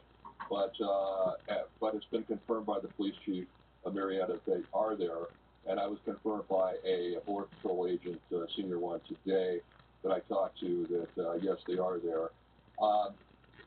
So we know that they're there, and actually I've been told that there's 105 of them. That this is not new, that they've actually been coming in since 2014 when we had thousands of demonstrators out on the street in the town. So I don't know if you know about that. I do, and I suspect there may be more news from your town, and I hope that you'll keep us posted on what happens. But Cal, thanks very much for that update. Appreciate it. Sure, thank you. Thank you. A rising percentage of Americans, including a majority of young people, say that socialism would be good for this country. Why would they think that? We'll investigate the latest numbers with Victor Davis Hanson after the break. Prepare yourself. Here they are. Objectivity, individualism, the written word, being results-oriented. Are you cringing yet? You're not? Those sound like good things to you? We've got bad news, pal. You're a racist, a white supremacist. That's the lesson being taught in New York City's public school system right now. The chancellor of that school system, Richard Carranza, says his monolithically progressive school system is, in fact, a hotbed of secret racism. Carranza is spending some unknown but doubtless enormous amount of money forcing his administrators to attend workshops where they're warned about the hallmarks of, quote, white supremacy culture. Those are the words we read to you. Those are white supremacist ideas. This culture includes all the things we just named, but much more. According to Carranza, white supremacy is everywhere, and every white person participates in it. And if you disagree with him at all, you're fragile. You're, of course, a racist, is part of the problem. Right now, by the way, 4 women are suing the school district in New York. They say they were demoted entirely because of their skin color. So it turns out Carranza is right in a way. New York City's school system really is racist, and he's the reason why. We'll have more on his reign of terror later this week. It's a fascinating story that hasn't been covered much. It should be, and of course, as we said, we will. Well, at his rallies across the country, the president declares very frequently that America and socialism are completely incompatible. We are alarmed by the new calls to adopt socialism in our country. Tonight, we renew our resolve that America will never be a socialist country. America will never be a socialist country, says the president. It's hard to imagine a socialist country, but if you're having trouble imagining it, maybe because you're old. The number of Americans who think we should bring some socialism into our system is growing, and they're mostly young people. Millennials are entering adulthood with more debt, worse career prospects, and far less hope that they'll be able to own their own homes or start their families, get married even. Thanks to that, many of them are giving up on America's economic system entirely. A new Gallup poll finds that 43% of all American adults think that, quote, some form of socialism would be a good thing for this country. Among those aged 18 to 34, 57% support socialism. A shocking number. Victor Davis Hanson is a senior fellow at the Hoover Institution, and he joins us tonight. Professor, thanks very much for coming on. You hear those numbers, and this is not the only poll to reach this conclusion. And what's your reaction? A couple of things. I think that there's a lot of ignorance of socialism. I think our public school system, the universities, our popular culture, they sort of glorify it as a fuzzy-wuzzy Robin Hood-like taking from people who really didn't build that and giving it to more deserving victims. They never tell you that socialism is more than just Denmark or Sweden, that it ultimately ends up like Venezuela and Cuba, and that because it's contrary to human nature, it requires a degree of coercion. It's pretty scary. Three great murderers of the 20th century, Hitler, Stalin, and Mao, all had the word socialist in their descriptions of the government. Also, Tucker, I think we had 10 years from 2007 to 17, as you alluded to, of flat economic growth. And this new generation piled up $1.5 trillion in student debt, and they prolonged their adolescence. It was a life of Julia or pajama boy culture. And they did not have children. They did not marry. They did not buy homes. Those are all the traditional stimuli that make somebody take the attention off themselves and onto somebody else. They're conservative stimuli. Right. And finally, I'll be frank with your viewers. I think the Republican Party did a very poor job of, and they're the traditional stewards of market capitalism, of explaining why market capitalism creates wealth and makes all of our lives better. Because they embraced a couple of positions, open borders, your first segment showed, drove down the wages of working Americans, that overtaxed social services, that it impoverished us, it was hollowed out. It was almost a callous message of go learn coding or go to the fracking fields, or China is getting us cheap stuff that we can afford even if we don't have good wages, or it'll make us leaner and meaner and more competitive, or it's unsustainable for China. But there was never any empathy. There was never any compassion to say, look, free market capitalism is the only system that works, but we have to have protections in place to protect the working class and young people. We didn't do that as Republicans and conservatives. So we're at fault too. So when you get poll numbers like these, 57% of young people say they want something, doesn't that suggest that over time in a democracy you're going to get the thing that people want? Are you worried about that? Well, we see. Well, Tucker, 5 years ago, Bernie Sanders was a joke, and now he's a serious contender for the presidency. So that proves your point, and that's what's happened. We're discussing a wealth tax right now. At least the Democrats are. That has been rejected throughout Europe as something that destroys wealth and initiative. And yet, why would we even consider it? The whole premise of the Green New Deal is socialism, and yet we have mainstream candidates that embrace it, not because they believe in it, but because, as you say, they think there's poll data that suggests support, especially among young people. But it's sad because history suggests that every time you go down this trajectory and you think you're going to get something for free or going to be humanitarian or going to virtue signal, somebody decides that they have to use coercion and authoritarianism to stop people like you and I from suggesting it doesn't work and we don't want to be a part of it. And that's in our futures if we're so stupid to go down that path. Well, we have given up on the idea of unlimited free speech. That's a bad sign. Professor, thanks very much. Good to see you tonight. Thank you for having me, Tucker. Well, we live in an age where feminism appears to be everywhere. And it's interesting in light of that a new survey finds the happiest women in America are married, religious, conservative, and traditional. Huh, how'd that happen? We'll tell you after the break.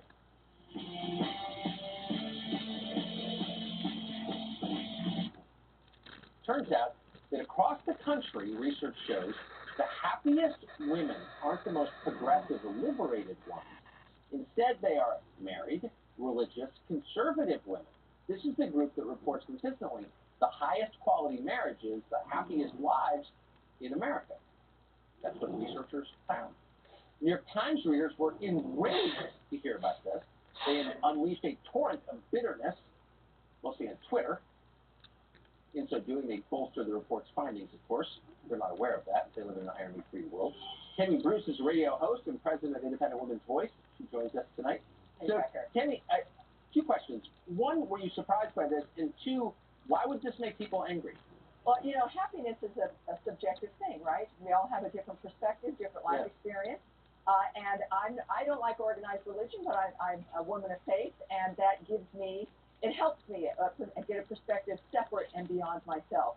which inevitably, when we go beyond ourselves, we end up being a little bit happier in life. So it makes sense to me, and that's a wonderful thing. But I'm not surprised because really, even when I was on the left and what we see now is liberalism is a religion. Liberalism is a religion that, of course, relies on people being unhappy and bitter and miserable and jealous. And it makes you unhappy and envious of other people who maybe just don't believe the way you do. But then, of course, you're a blasphemer. And this is what the left has a problem with. If you do not agree with their line or their narrative of what's important, you will be shunned, you will be punished, and those are the things that they complain of other people, right? And they don't see it. They don't realize that their own misery and anger at people being happy, whether it's because of their faith or not, who knows? Maybe it's just that they're comfortable enough with themselves to feel comfortable with God and an entity beyond themselves. They don't know, but the rage that we saw confirms the fact that the left itself is a religion that really has no tolerance for anyone else. But a religion that feeds on rage and that makes people unhappy, what's the appeal of that religion? It sounds like the dumbest religion ever invented. Well, look, and this is the problem with who the left is attracted. And I come from the left, and I know why I was attracted to it. I grew up in a difficult scenario, grew up somewhat poor. My mother was not exactly necessarily meant for motherhood to some degree, and it was a difficult childhood. Yep. And you grow up with an expectation that things are not good, and that you must fight for yourself, and that there's victimhood. And then that becomes, of course, you get elevated based on your victimhood, and that becomes the thing to strive for in a way. And then there's saviors, and other people are going to save you. So it appeals to some degree the damage. And then what we should do in life, for me it was therapy, is be able to recognize that damage and move beyond it. Be able to transcend that with the help of the community and your extended family, with whatever the dynamic is. But the left now, and leftist leadership, preys on people who've been injured, and they rely on that damage to move people forward. Cults do that, and so you're looking at kind of cultic behavior. And so, yes, it's disappointing and it's sad, but of course it's, I think, quite telling with the state of certainly leftist politics today and the Democratic Party in particular. Why do they care how other people live? I mean, I'm always struck by this. I don't think they're going to poll people in the most important county in Alabama on Brooklyn. They don't care what people in Brooklyn are doing. People in Brooklyn deeply care that somewhere in Alabama somebody disagrees with them. Why do they feel the need to control other people like that? Well, if you've got people, as an example, who are happy, it's a reminder that there are other ways to live. That it's a reminder to other people that you can make different choices. That you can actually look at other ways of living your life. That there are more ways to live and more ways to be. And that's a threat. You can't have people thinking, well, wait a minute, there are other options for me to live. There's sort of what my situation is, or a way to find happiness, or to remind people that happiness is possible, and that something beyond ourselves can actually enhance and illuminate your life and remind you of the glory of life and to be grateful for it, and the difference between, let's say, the Middle Ages and the modern age, and the fact that happiness is a choice, and that we can choose to look at things in a certain way. And that, of course, is a threat to a side of politics that relies on fear and suspicion, because it's easier to organize you when you're afraid. That's a really good point. Tammy, great to see you. Thank you, Tucker. I appreciate it. Thank you. Well, in the middle of an abortion rally today, Laura McQuaid, who runs Planned Parenthood, made a remarkable claim. Restrictions on abortion, she said, are, quote, not just an attack on women, but an attack on anyone who can or might get pregnant, including transgender men and gender non-conforming people. Got that? Laura McQuaid, who runs Planned Parenthood, says that men can get pregnant. Huh. How does that work?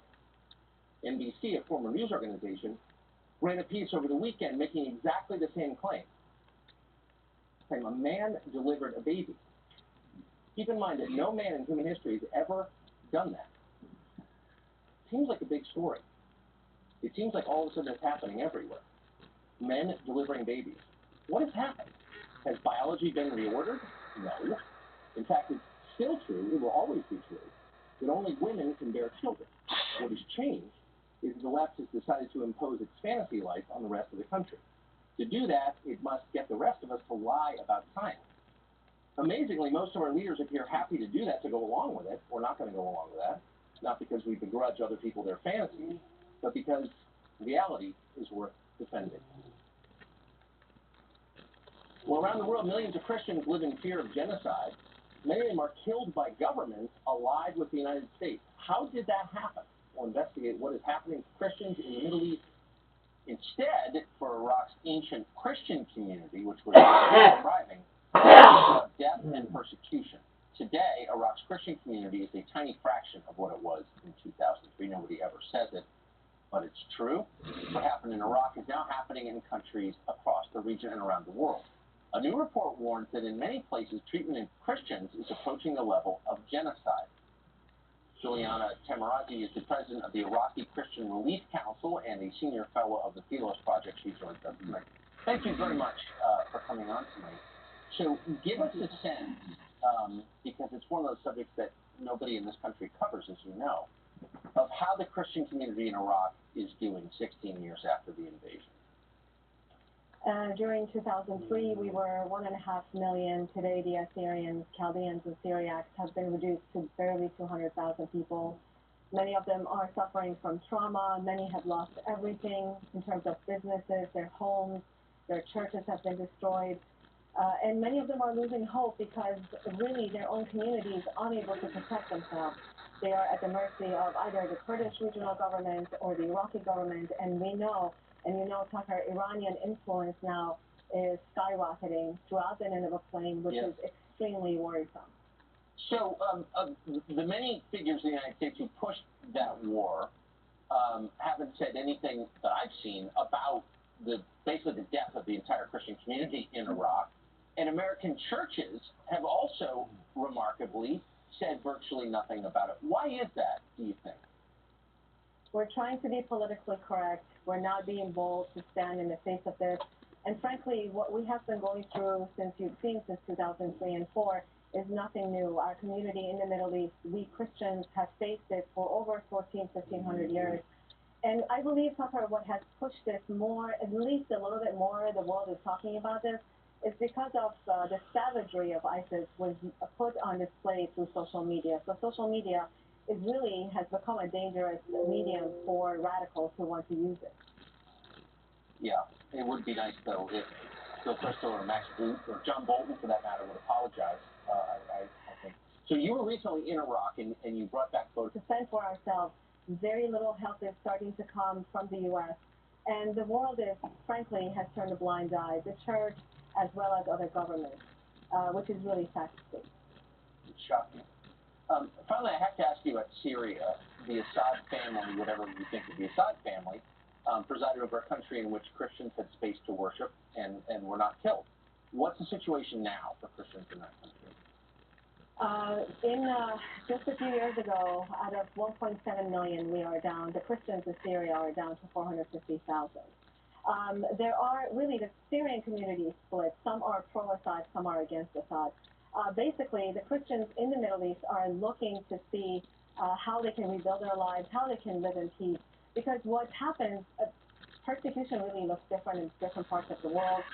Some places, social media is used to provoke radical Islamists. In other places, the country is exporting terrorism like Iran. So I think our government really needs to be bold and take the right measures. And we as American people should not put someone who's anti-Semitic with anti-Semitic rhetoric in Congress, because remember, Tucker, it's first Saturday people, then it's Sunday people. Yeah. Christians in the Middle East should be a concern. Those are our allies in the Middle East, and they should be a concern for us. Indeed. Thank you very much for the work you're doing on this. Thank you. Thank you so much for this opportunity. Vastly more powerful 5G networks are now being built across the country. They will make your phone faster, but is it safe? That's next. Pressing forward with our work on behalf of the American people. he will hold this president accountable, one way or the other. This committee will hear Mr. McGahn's testimony, even if we have to go to court to secure it. Now, there's a lot of pressure right now on House Speaker Nancy Pelosi as to how to handle this. I talked to one senior House Democrat last night, and here's what they told me. Quote, Pelosi isn't going to be able to hold off impeachment much longer. This is coming to a head. The Speaker plans a caucus-wide meeting for all House Democrats tomorrow to talk about their options. You know, you talk to some freshman House Democrats who represent swing districts. They're concerned about distracting from issues at hand dealing with health care and wages. One thing that's known here on Capitol Hill, if they do open a formal impeachment inquiry, that's going to suck all the oxygen away from all those other issues. And that's why the House Majority Leader, Steny Hoyer, said, quote, to say that there is no political calculus would not be honest. In other words, they have to determine what the political consequences are if they go for impeachment. Liz, back to you. Chad Bergman in Washington, D.C. Now, the Trump probes are in full swing, as Chad Bergman just mentioned. Speaker Nancy Pelosi clashing with Democrats on impeachment. Big meeting tomorrow on that with Nancy Pelosi. Others worry they risk taking their eyes off kitchen table issues that matter most to Americans. Here's Nancy Pelosi earlier today. Are you under increased pressure to impeach the president from your caucus? Yeah. How do you address the position?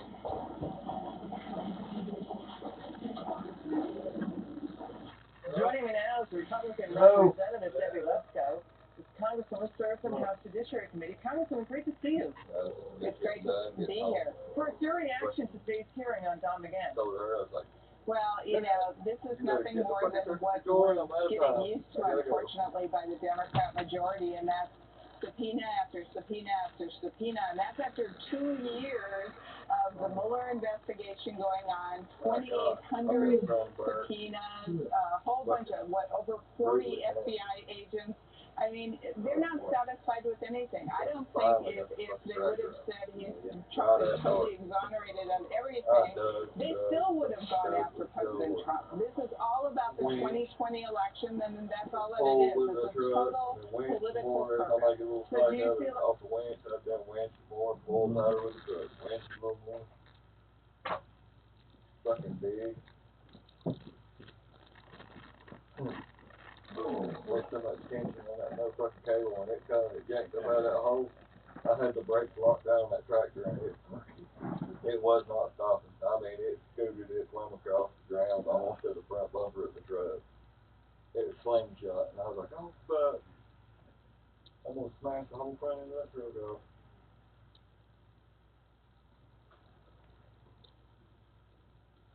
Oh boy. Wore out. Yeah. Beyond wore out. Yeah. Shit. Now I gotta go home and put the full transmission. Better you than me. But, man, that's a damn burnout on it.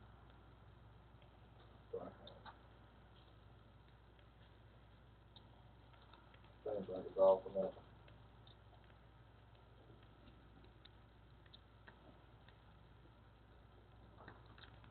Never had no money for it. Yeah. Just the thing for anybody that has to work to live. Survive the damn office anymore. Yeah.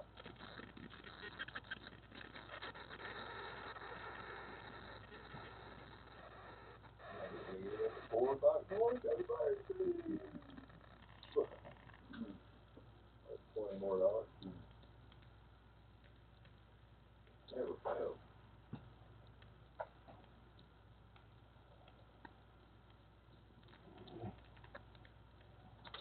Yeah. You can't get damn way out. Heck yeah. Good God. I'm glad them fucking dogs can go that deep. Which one? Drives him crazy. Which Well, one? 18 feet now. Oh God. The other two, the other big dog down there below. Rosie or Rose or whatever. Keeper Angel. Yeah, Angel, whatever. She was in heat last couple weeks ago or a week and a half ago. Yeah, I seen she was laying out here in the front, out front garage door. he got a hold, think. Oh, that. Up. Oh, that's funny. That's a motherfucking price. Squeal. She ended up getting pregnant from that. Oh, yeah. Yeah. I don't know if she's afraid she won't be able to handle the size. That probably won't be real big. It was dying. He's pretty damn little when he's born. Yeah. He's just a little shitting thing. Hard to believe how big he did get, really, from what he was. And but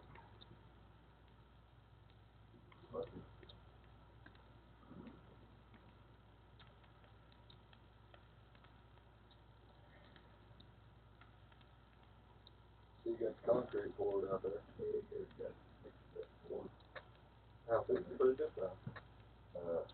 They got them big chunks that's already poured or concrete laid in the hole. It does a whole lot deeper. Yeah, probably that. Put them big pieces of concrete in there and pour two bags in there. About 5,000 reinforced stuff. They ought to hold there, really. Yeah. Yeah, it will. And down light bulbs or whatever it is in there. Main thing is what Cured out. Yeah. Yeah, I wouldn't fucking pressure on it. hell, I wouldn't put any on it for a week or so. Yeah, we was putting it on there trying to get the tire off. I guarantee you that. I was afraid that was going to happen when we started doing it. I wouldn't think put that on it for at least a week and a half. Not pulling on it, pressure on it. That one is. Brittany.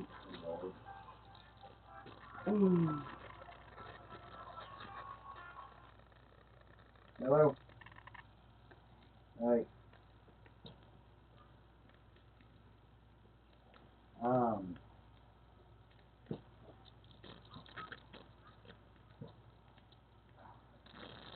Possible. $200 in. Oh. I don't know. Pretty found one. What is it? iPhone what? 4? An iPhone 6. Yours is 7. That's 6. It's got plenty of memory and shit.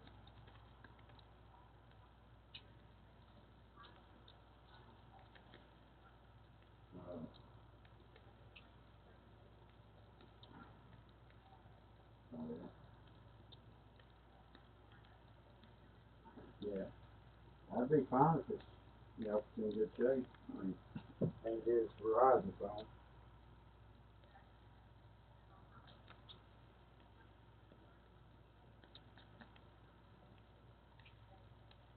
Yeah.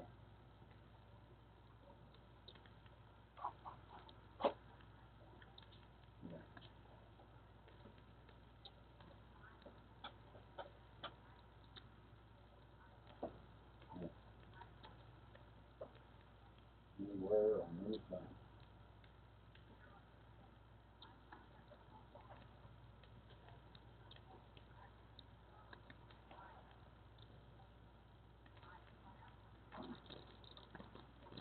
And that's added to your phone bill each month.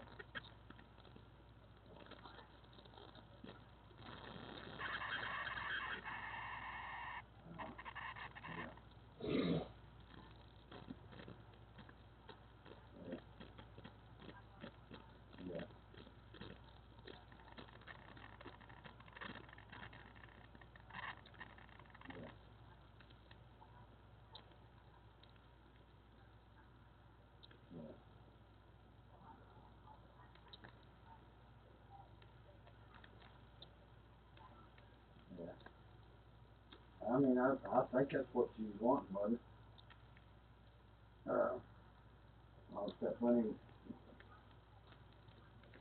Yeah.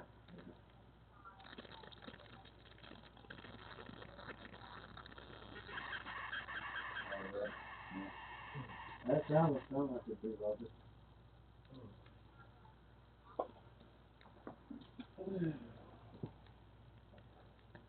Yeah.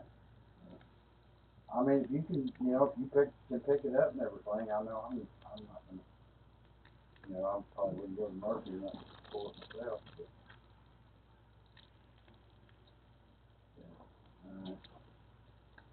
yeah. Well, yeah. I mean, I reckon. Sounds good to me.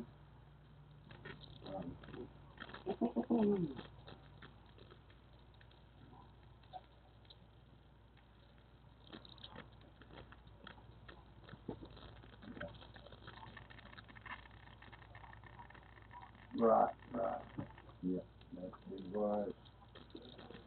Yeah.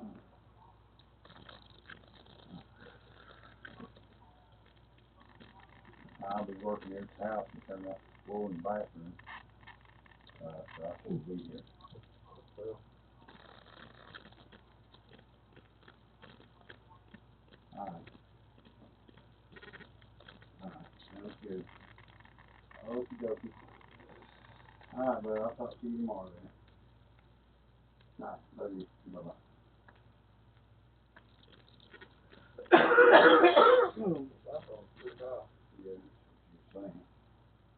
I think one of them right now at Walmart is fucking 900 something fucking Lord. dollars. Yeah, they're right. For an iPhone.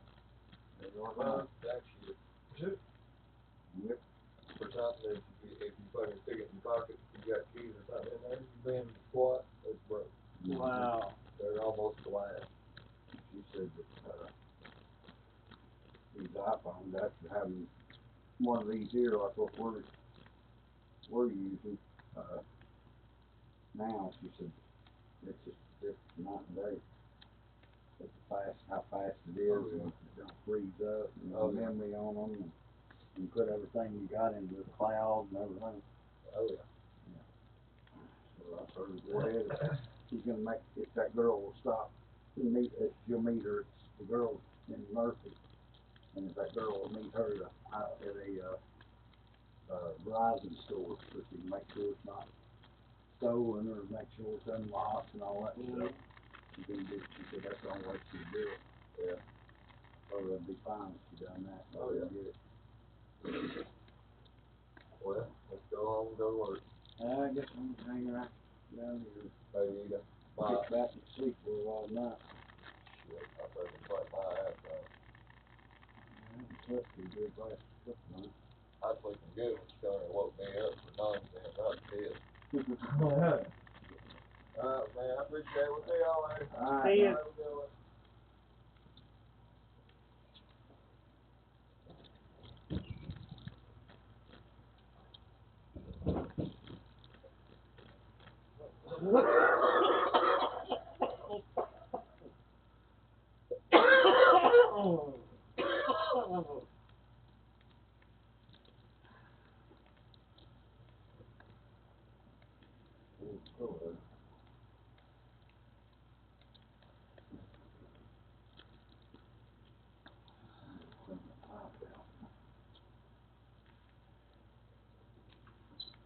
My frustration is growing. It's Families on the line. Our time's disrespected. And we have no say. No say at all. the Chattanooga VW workers. It's time for a change. We, local Chattanooga workers, deserve better. We deserve a say. We deserve a voice in our future. It's time for a day over our schedule. It's time for fair, simple process. It's time for respect in the workplace. It's time. It's time. It's time. It's time. It's time. It's time to put Chattanooga workers first.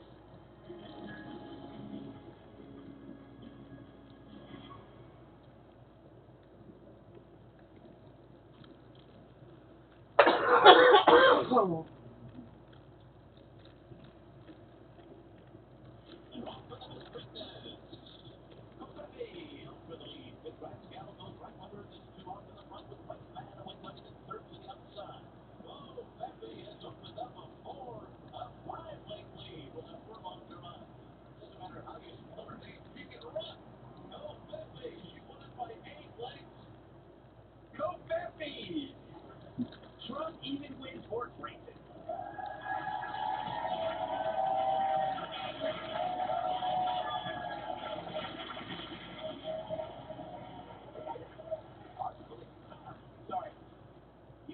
another week. You know what didn't? Flip them on a sex strike. Yeah, she vowed not to have sex for political reasons. And America was like, who? Then after hearing her rant for a while, most people realized her vowing not to have sex might be a good thing. It's like hearing that Maroon 5 is retiring her music. Or that the neighbor who keeps peeing in your yard finally died. Or maybe the public simply has better things to think about. That's the thing about celebrities. Where do they find the time to lecture us about life as their own lives fall apart? Maybe it's time we return the favor. You know me as the guy who unclogged your drain after your kid showered in peanut butter. I replaced your hip so you could dominate your neighbors at pickleball. I changed your tires, your oil, and fixed your transmission so your car didn't blow up. We're the nobodies of America. We're celebrities. You're famous. But we heard some celebrities want a sex strike. So we're going to have a strike of our own. Against those self-righteous stars who preach morals. We're going to know the red 4 marriages in 5 years. Against pop stars who post half-naked selfies on Instagram, they demand privacy when they get in trouble doing horse tranquilizers in a closed bathroom. Against people who leave rehab and tell us how to live a healthier life. And go on talk shows while still obviously high as frickin' kites. Against obnoxious, overpaid actors who preach gun control while firing zillions of weapons in every freaking movie from shotguns to bazookas. Against those who lecture us on the environment.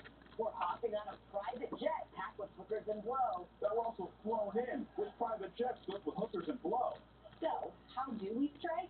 Well, the next time you're pushing some product, we might just choose something else. Or maybe, just maybe, folks, we won't strike at all. Because we've got a country to run. Maybe you should remember that and quit being such jackasses. This message brought to you by the Nobodies of America. Well done. All right. We're all nobodies here. In other news, oh yeah, turns out scientists reanimated Lurch from the Addams family and programmed him to run for president. There's plenty of money in this world. There's plenty of money in this country. It's just in the wrong hands. It's too perfect. There's plenty of money in this country. It's just in the wrong hands. It's like they dug up Karl Marx and stretched him on the rack. He's half idiot, half moron, and all communist.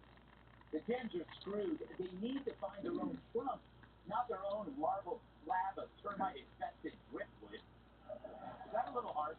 Anyway, de Blasio running for president? Can you believe it? Can't believe it. I just heard that the worst mayor in the history of New York City, and without question, the worst mayor in the United States. Where are you going? Is now running for president. I gotta pee. It's not going to happen. If you like high taxes, if you like crime, you can vote for him. But most people aren't going to do that. Really, if you go up and you get back to New York City and take your job for the little time you have left. Please. I don't care what you say. He is America's heckler. But boy, is de Blasio hated. Everyone despises him. Cabbies, cops, lefties, righties. Here's how the average New Yorker greeted him at the announcement run. You knew you was walking into that.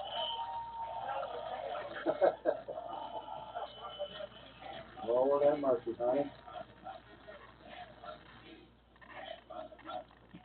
Oh man, they treated Anthony Weiner better, and he's a sex offender. And de Blasio's own party hates him. 74% of Democrats think he shouldn't run. He is less popular than subway bombing. Here's the chart. Yep, by a wide margin, people prefer subway bombing over a President Blasio. So why is de Blasio? I have a theory. He's hot. The weed is getting way stronger, and he hasn't adjusted his intake. So now Captain Stoner thinks he can run the country. See, I prefer the good old days, you know, when you got high and ate uncooked ramen noodles. Not run for president. Actually, the only reason this vertical turd is still here. NYC had a great run under Giuliani and Bloomberg, so the city figured, hey, why not let an idiot run the place for a while? It's like getting a fake tattoo. Things are going great, so let's make my mother cry. New York, though, not at all. They like city slickers, but only if they are knocking the hell out of swamp creatures. We are knocking the hell out of the swamp creatures, as we call them. We're knocking them. They've never had a time like this. They're saying, what the hell is going on? Or trying to pronounce the name of the bridge. I-10 bridge. You know the I-10 bridge?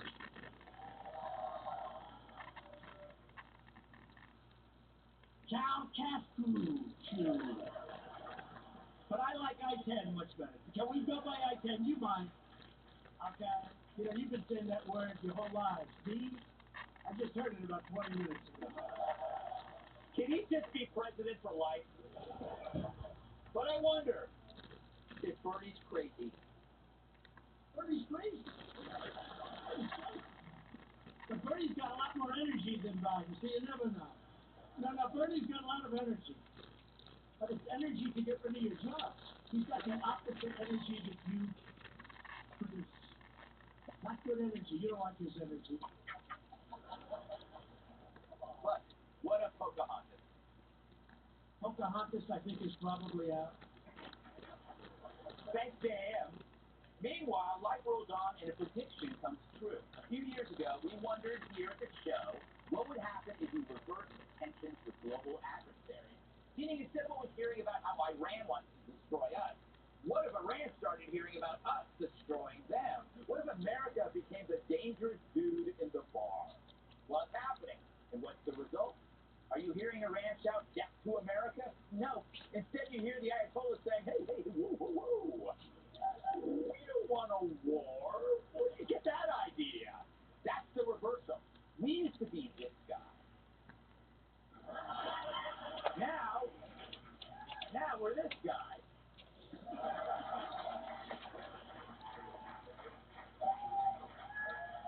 It ended well for him. It ended well for that gentleman. So we have a president willing to scare the other countries for once. And it's working, which also terrifies the media. I mean, what if this unstable maniac happens to be right and you're wrong? By now, they should be used to it.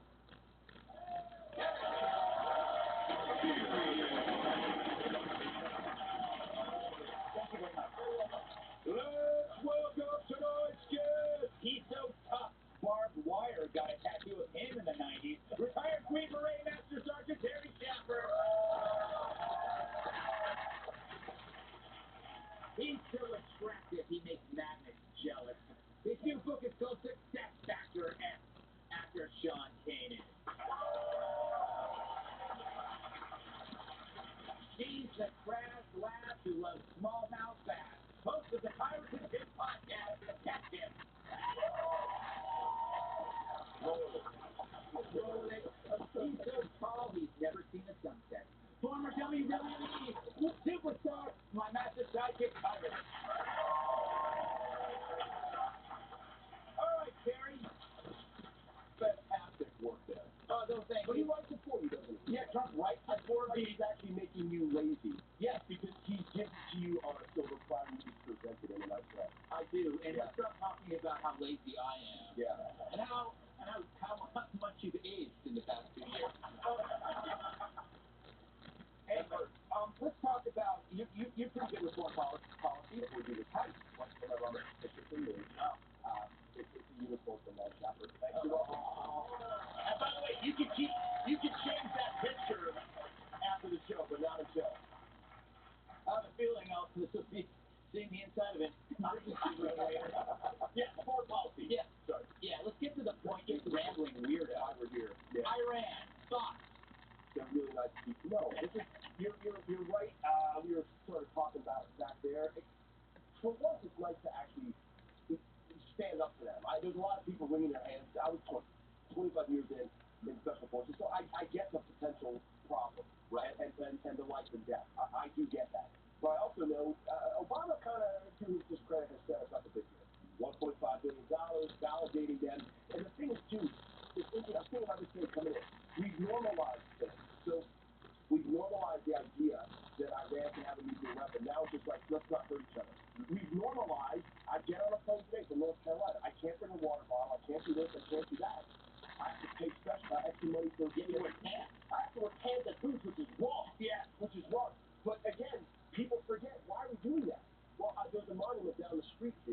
you why we can't do that, but we just accept it as the new norm. Right. So the new norm should not be, let's just buckle and try to find a way. No, crush them. At least make them think that they're going to get crushed. And that's what it is.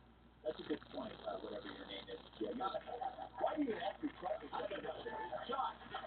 Good. They will bundle. Didn't you do, is it Full House? Did you do Full House? I did not do Full House. You were good looking a lot of lately. It was Who's the Boss. Who's the Boss? Yeah. Was it Who's the House? I can't even remember. It was like 30 years ago. Yeah, yes. Back when you were in your 40s. Yeah, right. What are your thoughts on, let's talk about Trump, I guess. Or you can talk about Alyssa if you want, but those are bad memories. We could talk about Trump and his effect on politics in general. Well, there's something that you were talking to Kerry about with Iran. I don't think it's that. I mean, they're the ones that fund terrorism all over the Middle East. Yeah. They chant death to America, and now suddenly, like, their nose is out of joint because there's a carrier strike group sent over to check their asses. Mm-hmm. I mean, it's about time. You know, they're like the little drunk guy after a bar closes, and they start, no! You know, they start provoking the big guy, and then the big guy starts walking towards them, like, hold me back, hold me back. Yeah, that is me. Although I just do it at home, I don't really go to bars anymore. You know, I'm so tired of most celebrities. I'm over celebrities talking about it, and now it's just both broke. Yeah, I am, and especially Alyssa Milano and what she did here, because she may say something super woke and progressive and feminine, but what she was doing with this is actually one of the most sexist, puritanical things I've ever seen.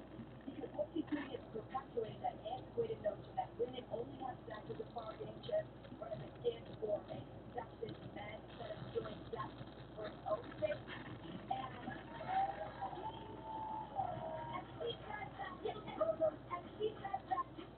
Republicans are the ones trying to bring about the Handmaid's Tale. She's also said the Republicans are trying to, I mean, she's all about women wanting to control their own bodies, but she's telling you what to do with mine? Like, I don't think so.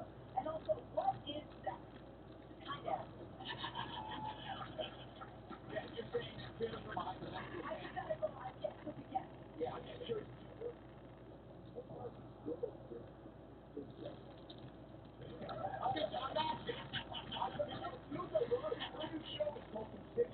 Yeah. See, that's interesting. I didn't even know she had a show. You know? Wow. Good for her. Private. I'm actually a little upset. I had planned a couple strikes myself and counter sex strikes. I was on ready. I got these 5 or 6 other dudes. I'm still on the conversation. Strikes was going down. Ooh! Yeah. Checking in. Strikes was going down. And they keep listening about your mother. Strikes was going down. I had a whole bunch of them. Yeah. Just input, like, you take that away, and you got nothing to talk about. But it's just a typical thing with celebrities. They sex strike, who's with me? You know what I mean? Like, but don't let them run anyway. Like, maybe 5 or 6 people. Usually people are like, yeah, let's do it. Let's be real. You don't have anyone to sex strike with. Right. So you're already on a sex strike. Yeah. Like me giving an escargot. Yeah. So, I just don't understand how she doesn't see the irony of it. The exact same tweet, she said, bodily autonomy for women, but don't have sex with yours. Come on, what are you talking about? Yeah. Well, you know what? Seems like she's no longer the boss. oh my God, Greg. Well played. That's low-hanging fruit. That was very low-hanging fruit. I'm very short, so I need the low-hanging fruit. Right? That's how I survived in this Serengeti. What am I talking about?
What was this drug? I could stay messy on it. I hadn't had a cigarette in 6 hours. Hadn't eaten. So, abstemious and tidy.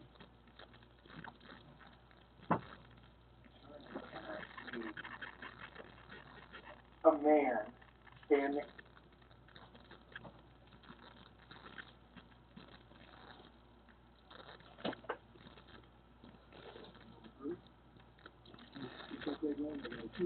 Well, we're back in the building. What? We're back in the building. In what building? They're all out there. So we got to do that. He's probably cooking one of the camps now.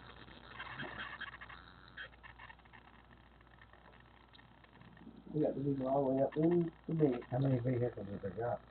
Did you see both vehicles? I see the burgundy one. Is that yours? Yeah. The red, And I see the little one. red car in out there. That's where they're going. The campground, they did.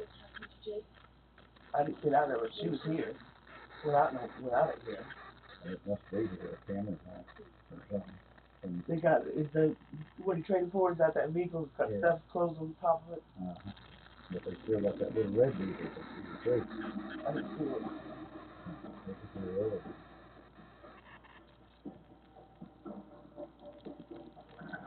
I'm trying to get my night vision to take that. It's long enough. You got that last little computer right.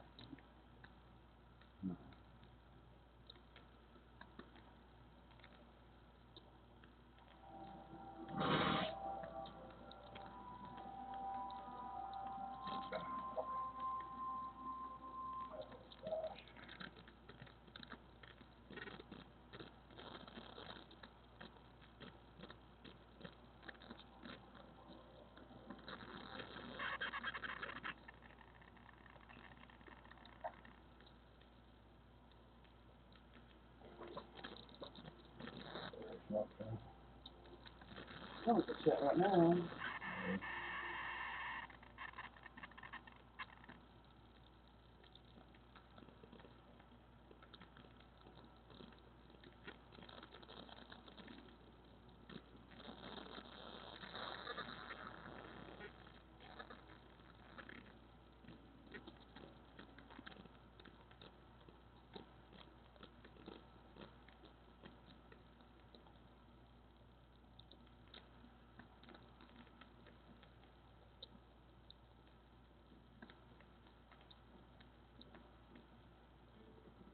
Some guys like chasing women. Some guys are all about the drink. Some like to laugh it up for the boys all night.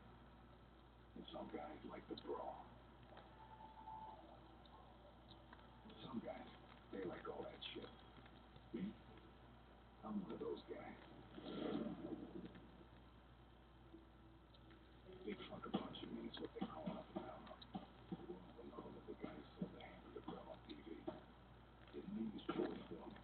And he's like a ton of bricks falling off a rooftop right on your head. The motivational speaker was Al Braver. He didn't know the meaning of sugarcoating. But I gotta say, I wouldn't step into the ring if I didn't know I was gonna be in my corner. You're fucking blowing it. You understand? Blowing it. Keep your fucking mitts up. You think I'm not punching you dead in your fucking face? I could take this guy out. I was the toughest kid in Bayonne. Nobody to win, especially in Florida. They love watching us kids fight. I was a hard-headed bullshit. I don't think shit from anyone. This kid stole my bike once. I made sure he didn't take anything ever again. So he's a kid girl who loves to fight? Where else? The Marines. I was a baller. The Marines, they like pros.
Defense, fuck that. I had to knock him out.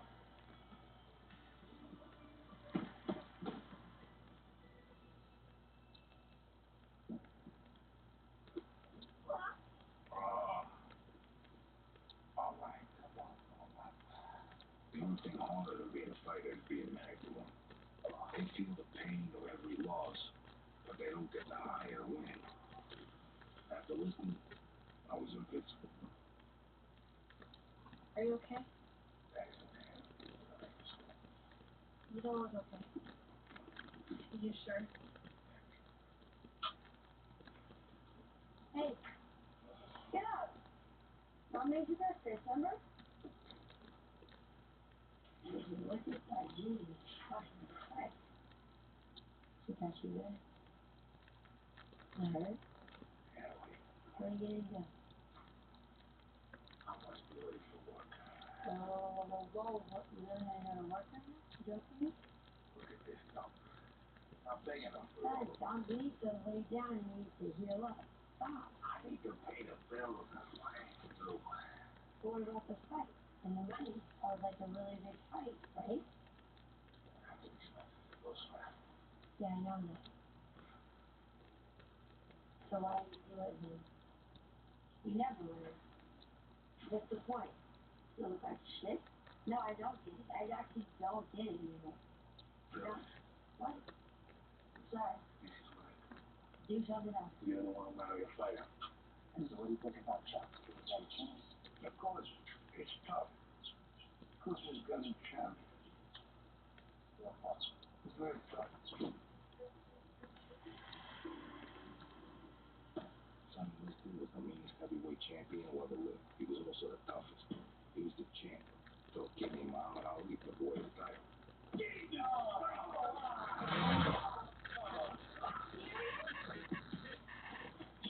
was gonna be a bloodbath.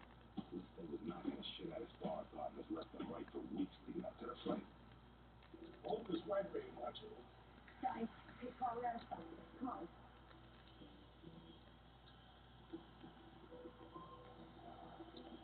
Hey, we gotta stop this fight. Fucking diary. No, they're gonna kill him. You gotta get it stopped it.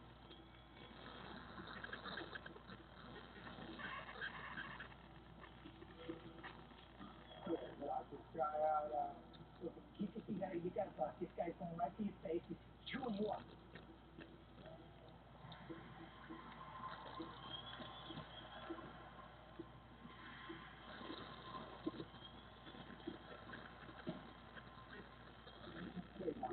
How many fingers you have? How many guesses do I get? Can you even see? I can see I'm fine. We have to stop the fight. I'm stopping this fight. Don't stop the fight. It's over. That's it. It's over. Stop the fight. You don't realize how banged up you are in the ring. So I bet you feel it. Banged up fast. Breaking the cheekbone and shutting my ass up. Only up to 76 stitches. You got me good.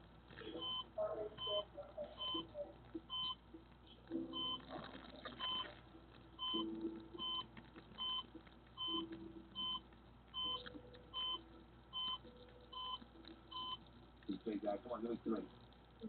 That's all, dog. Well, you got a good excuse for you guys. Home, skip ahead from now on. You know, I was watching the fight. On my husband. Shit. I didn't know. I don't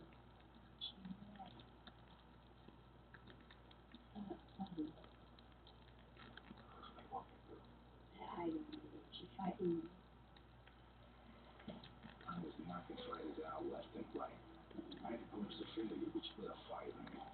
I mean, one day I'd have to leave boxing. But I was gonna go out swinging.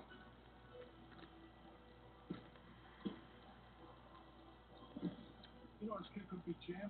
Could be the white hope. No. It's too easy to hit. I fought my way all the way to the top 10. I started getting noticed by all the right people. I was about to be thrown into the fight of my life. And my mom found out before me. Oh my God.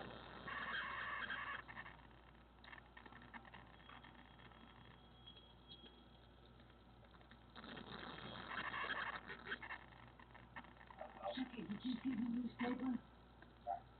You're fighting Muhammad Ali for the title. I couldn't believe it. Wow, that's great. God, I'm so proud of you. Al Braverman got me a title shot. This is what I wanted my entire life. Yeah.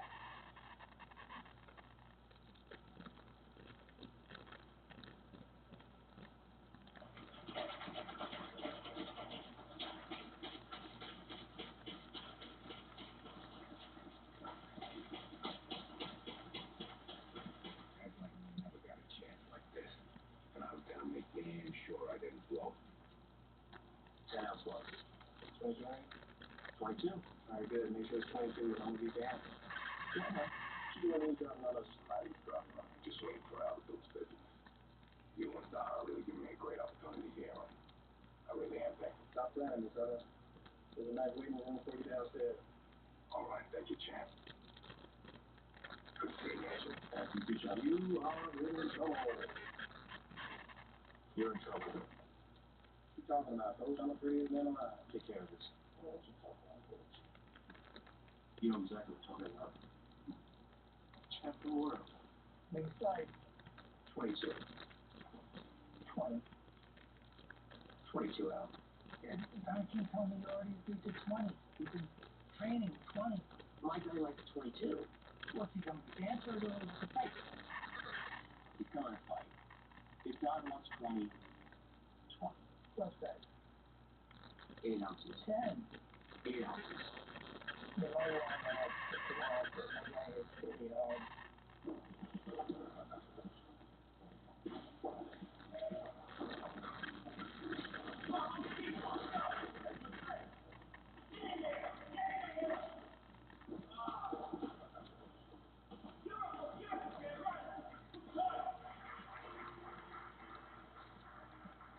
Yeah, work it up. You look fine.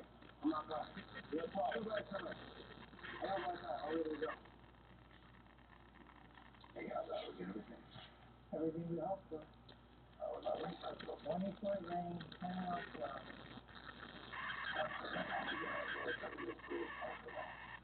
Sunlight. This week was gonna be different. I was gonna make a big enough payday to be able to train full time. Believe it or not, the Ali fight was the first one I ever had to train full time. Let him dance. He wants to dance. He wants to be a butterfly. Let him be a butterfly. Don't fight it all on the knockout. It's never gonna happen. Yeah, cool.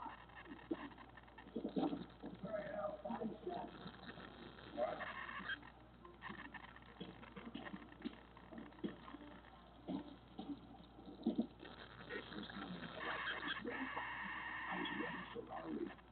I was gonna show the world I belonged on this stage. Keep your hands up. Here's the left one.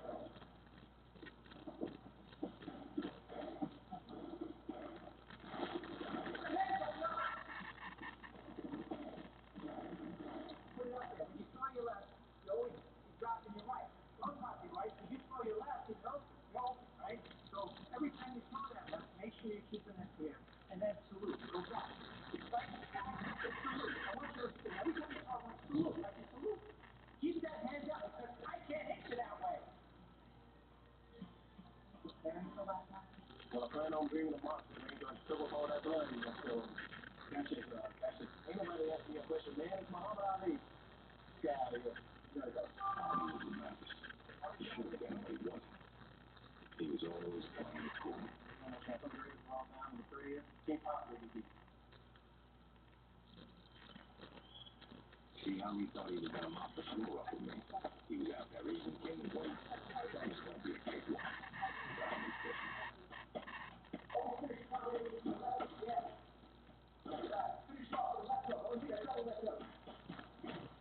You're a warrior, a breeder, my brother Don.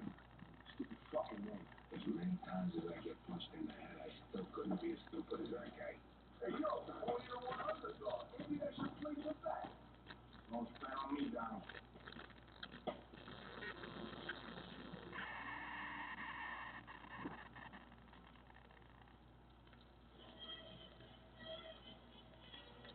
Hey, you're there. You never been on that TV? No, I never have. I'm doing all right.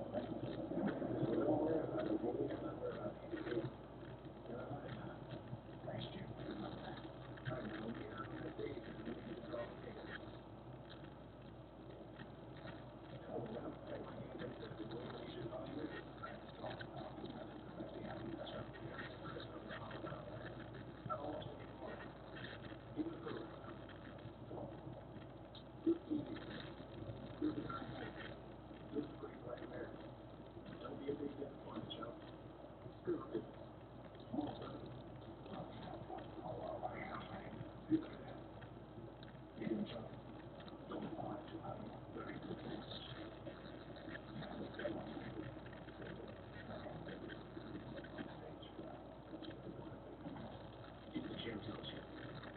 If you told you to, you do it.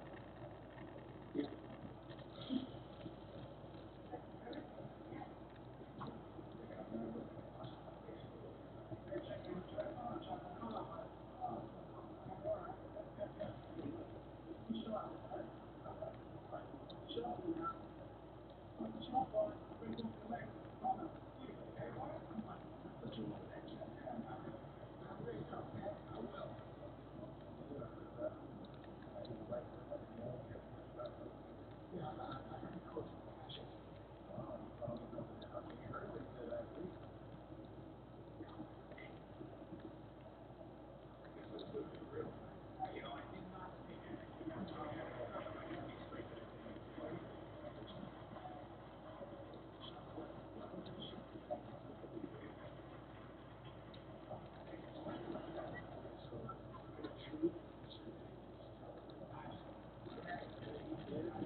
Well, you know, he knocked out 11 times, but not you.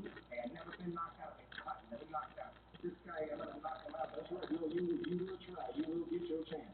I'm gonna be there. You gotta be there. No, you won't be there. I'm gonna whip the floor. I'm gonna wipe the floor with you. I'm gonna wipe the ring with you. Ain't no way in the world you gonna whip me.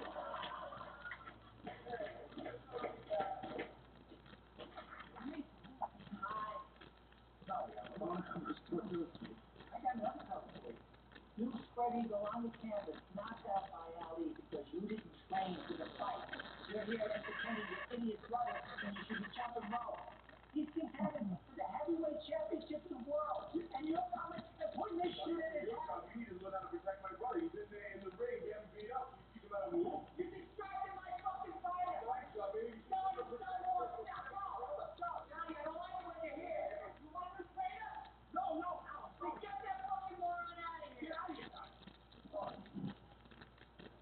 Get on the road. 3 minutes now. This is the heavyweight championship. I'm gonna go in there and knock him out. This is Muhammad fucking Ali. He's a hit body shot. You gotta concentrate on his weaknesses. And he doesn't have that. I'm taking it serious. Yeah, that means no tweaking, no running, no fucking around. All the responsibility to be over here and so do you, Don King. That's right. That's why I take this serious. Not all about fun games when you see me on TV laughing, cracking jokes that I was so fail. He gets paid to laugh and crack jokes. I get paid to help my people out. You know, I'm not going to be a politician for this country because this country hasn't done nothing for black folks. Never did nothing for black folks. All they did was take us from our land. Why would I go over there to the Vietcong and kill all those people? They ain't never do nothing else. You're right. You the ones that left us. You the ones that robbed us. You the ones that went over to Africa where we were kings and queens, and you took us from over there. You brought us over here for 400 years of slavery, and now you want me to sit here and act like I love y'all? No, I do not love y'all. I will not fight for you. I will help my black people out. It's always going to be black people first. I'm sorry, but that's just the way it's going to be. You're right. We got to fight for our rights because that's what we deserve. We deserve to be kings and queens. That's right, Jack. You're right. Maybe someday there will be a black family. Who knows? Oh, yeah. Because only I help this poor white boy out in this fight. We need to that. You know what, Sean? You're the smartest fighter I know.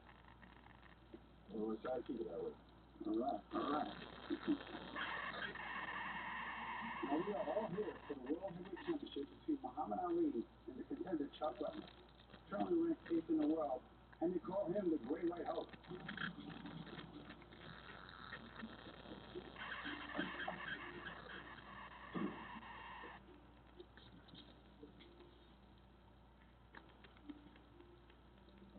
We're here at the Cleveland Coliseum for the weigh-in of the heavyweight championship between the champions Muhammad Ali and Chuck Liddell. Muhammad Ali, hell, man, you heard about all that? How bad I am? Don't touch me. Now, you've been doubting me for a long time now. One of these days, I'm going to take that toupee off of your forehead. All right. I'm on the scale. All right. 227. That is the official weight. I am boxing. He's not fighting the challenger. He's challenging boxing. He's challenging 227 pounds. That is 6 pounds heavier than when Ali fought George Foreman. Man, there's too much coal in here. Everybody thinks that the training, the timing, but that's not hard to talk. 223 and a half. You're too light. You're lightweight. You're too light. That ain't enough for me. You need to eat some more cookies. But really, it's the quiet before fight night. It's those hours when you're thinking about everything that led up to this. It's about spending time with the people you love. And praying you don't let them down. Well, you worried about me? Of course I'm worried about you. And you know he's not letting you experience. You know. She's not fighting this, in one round.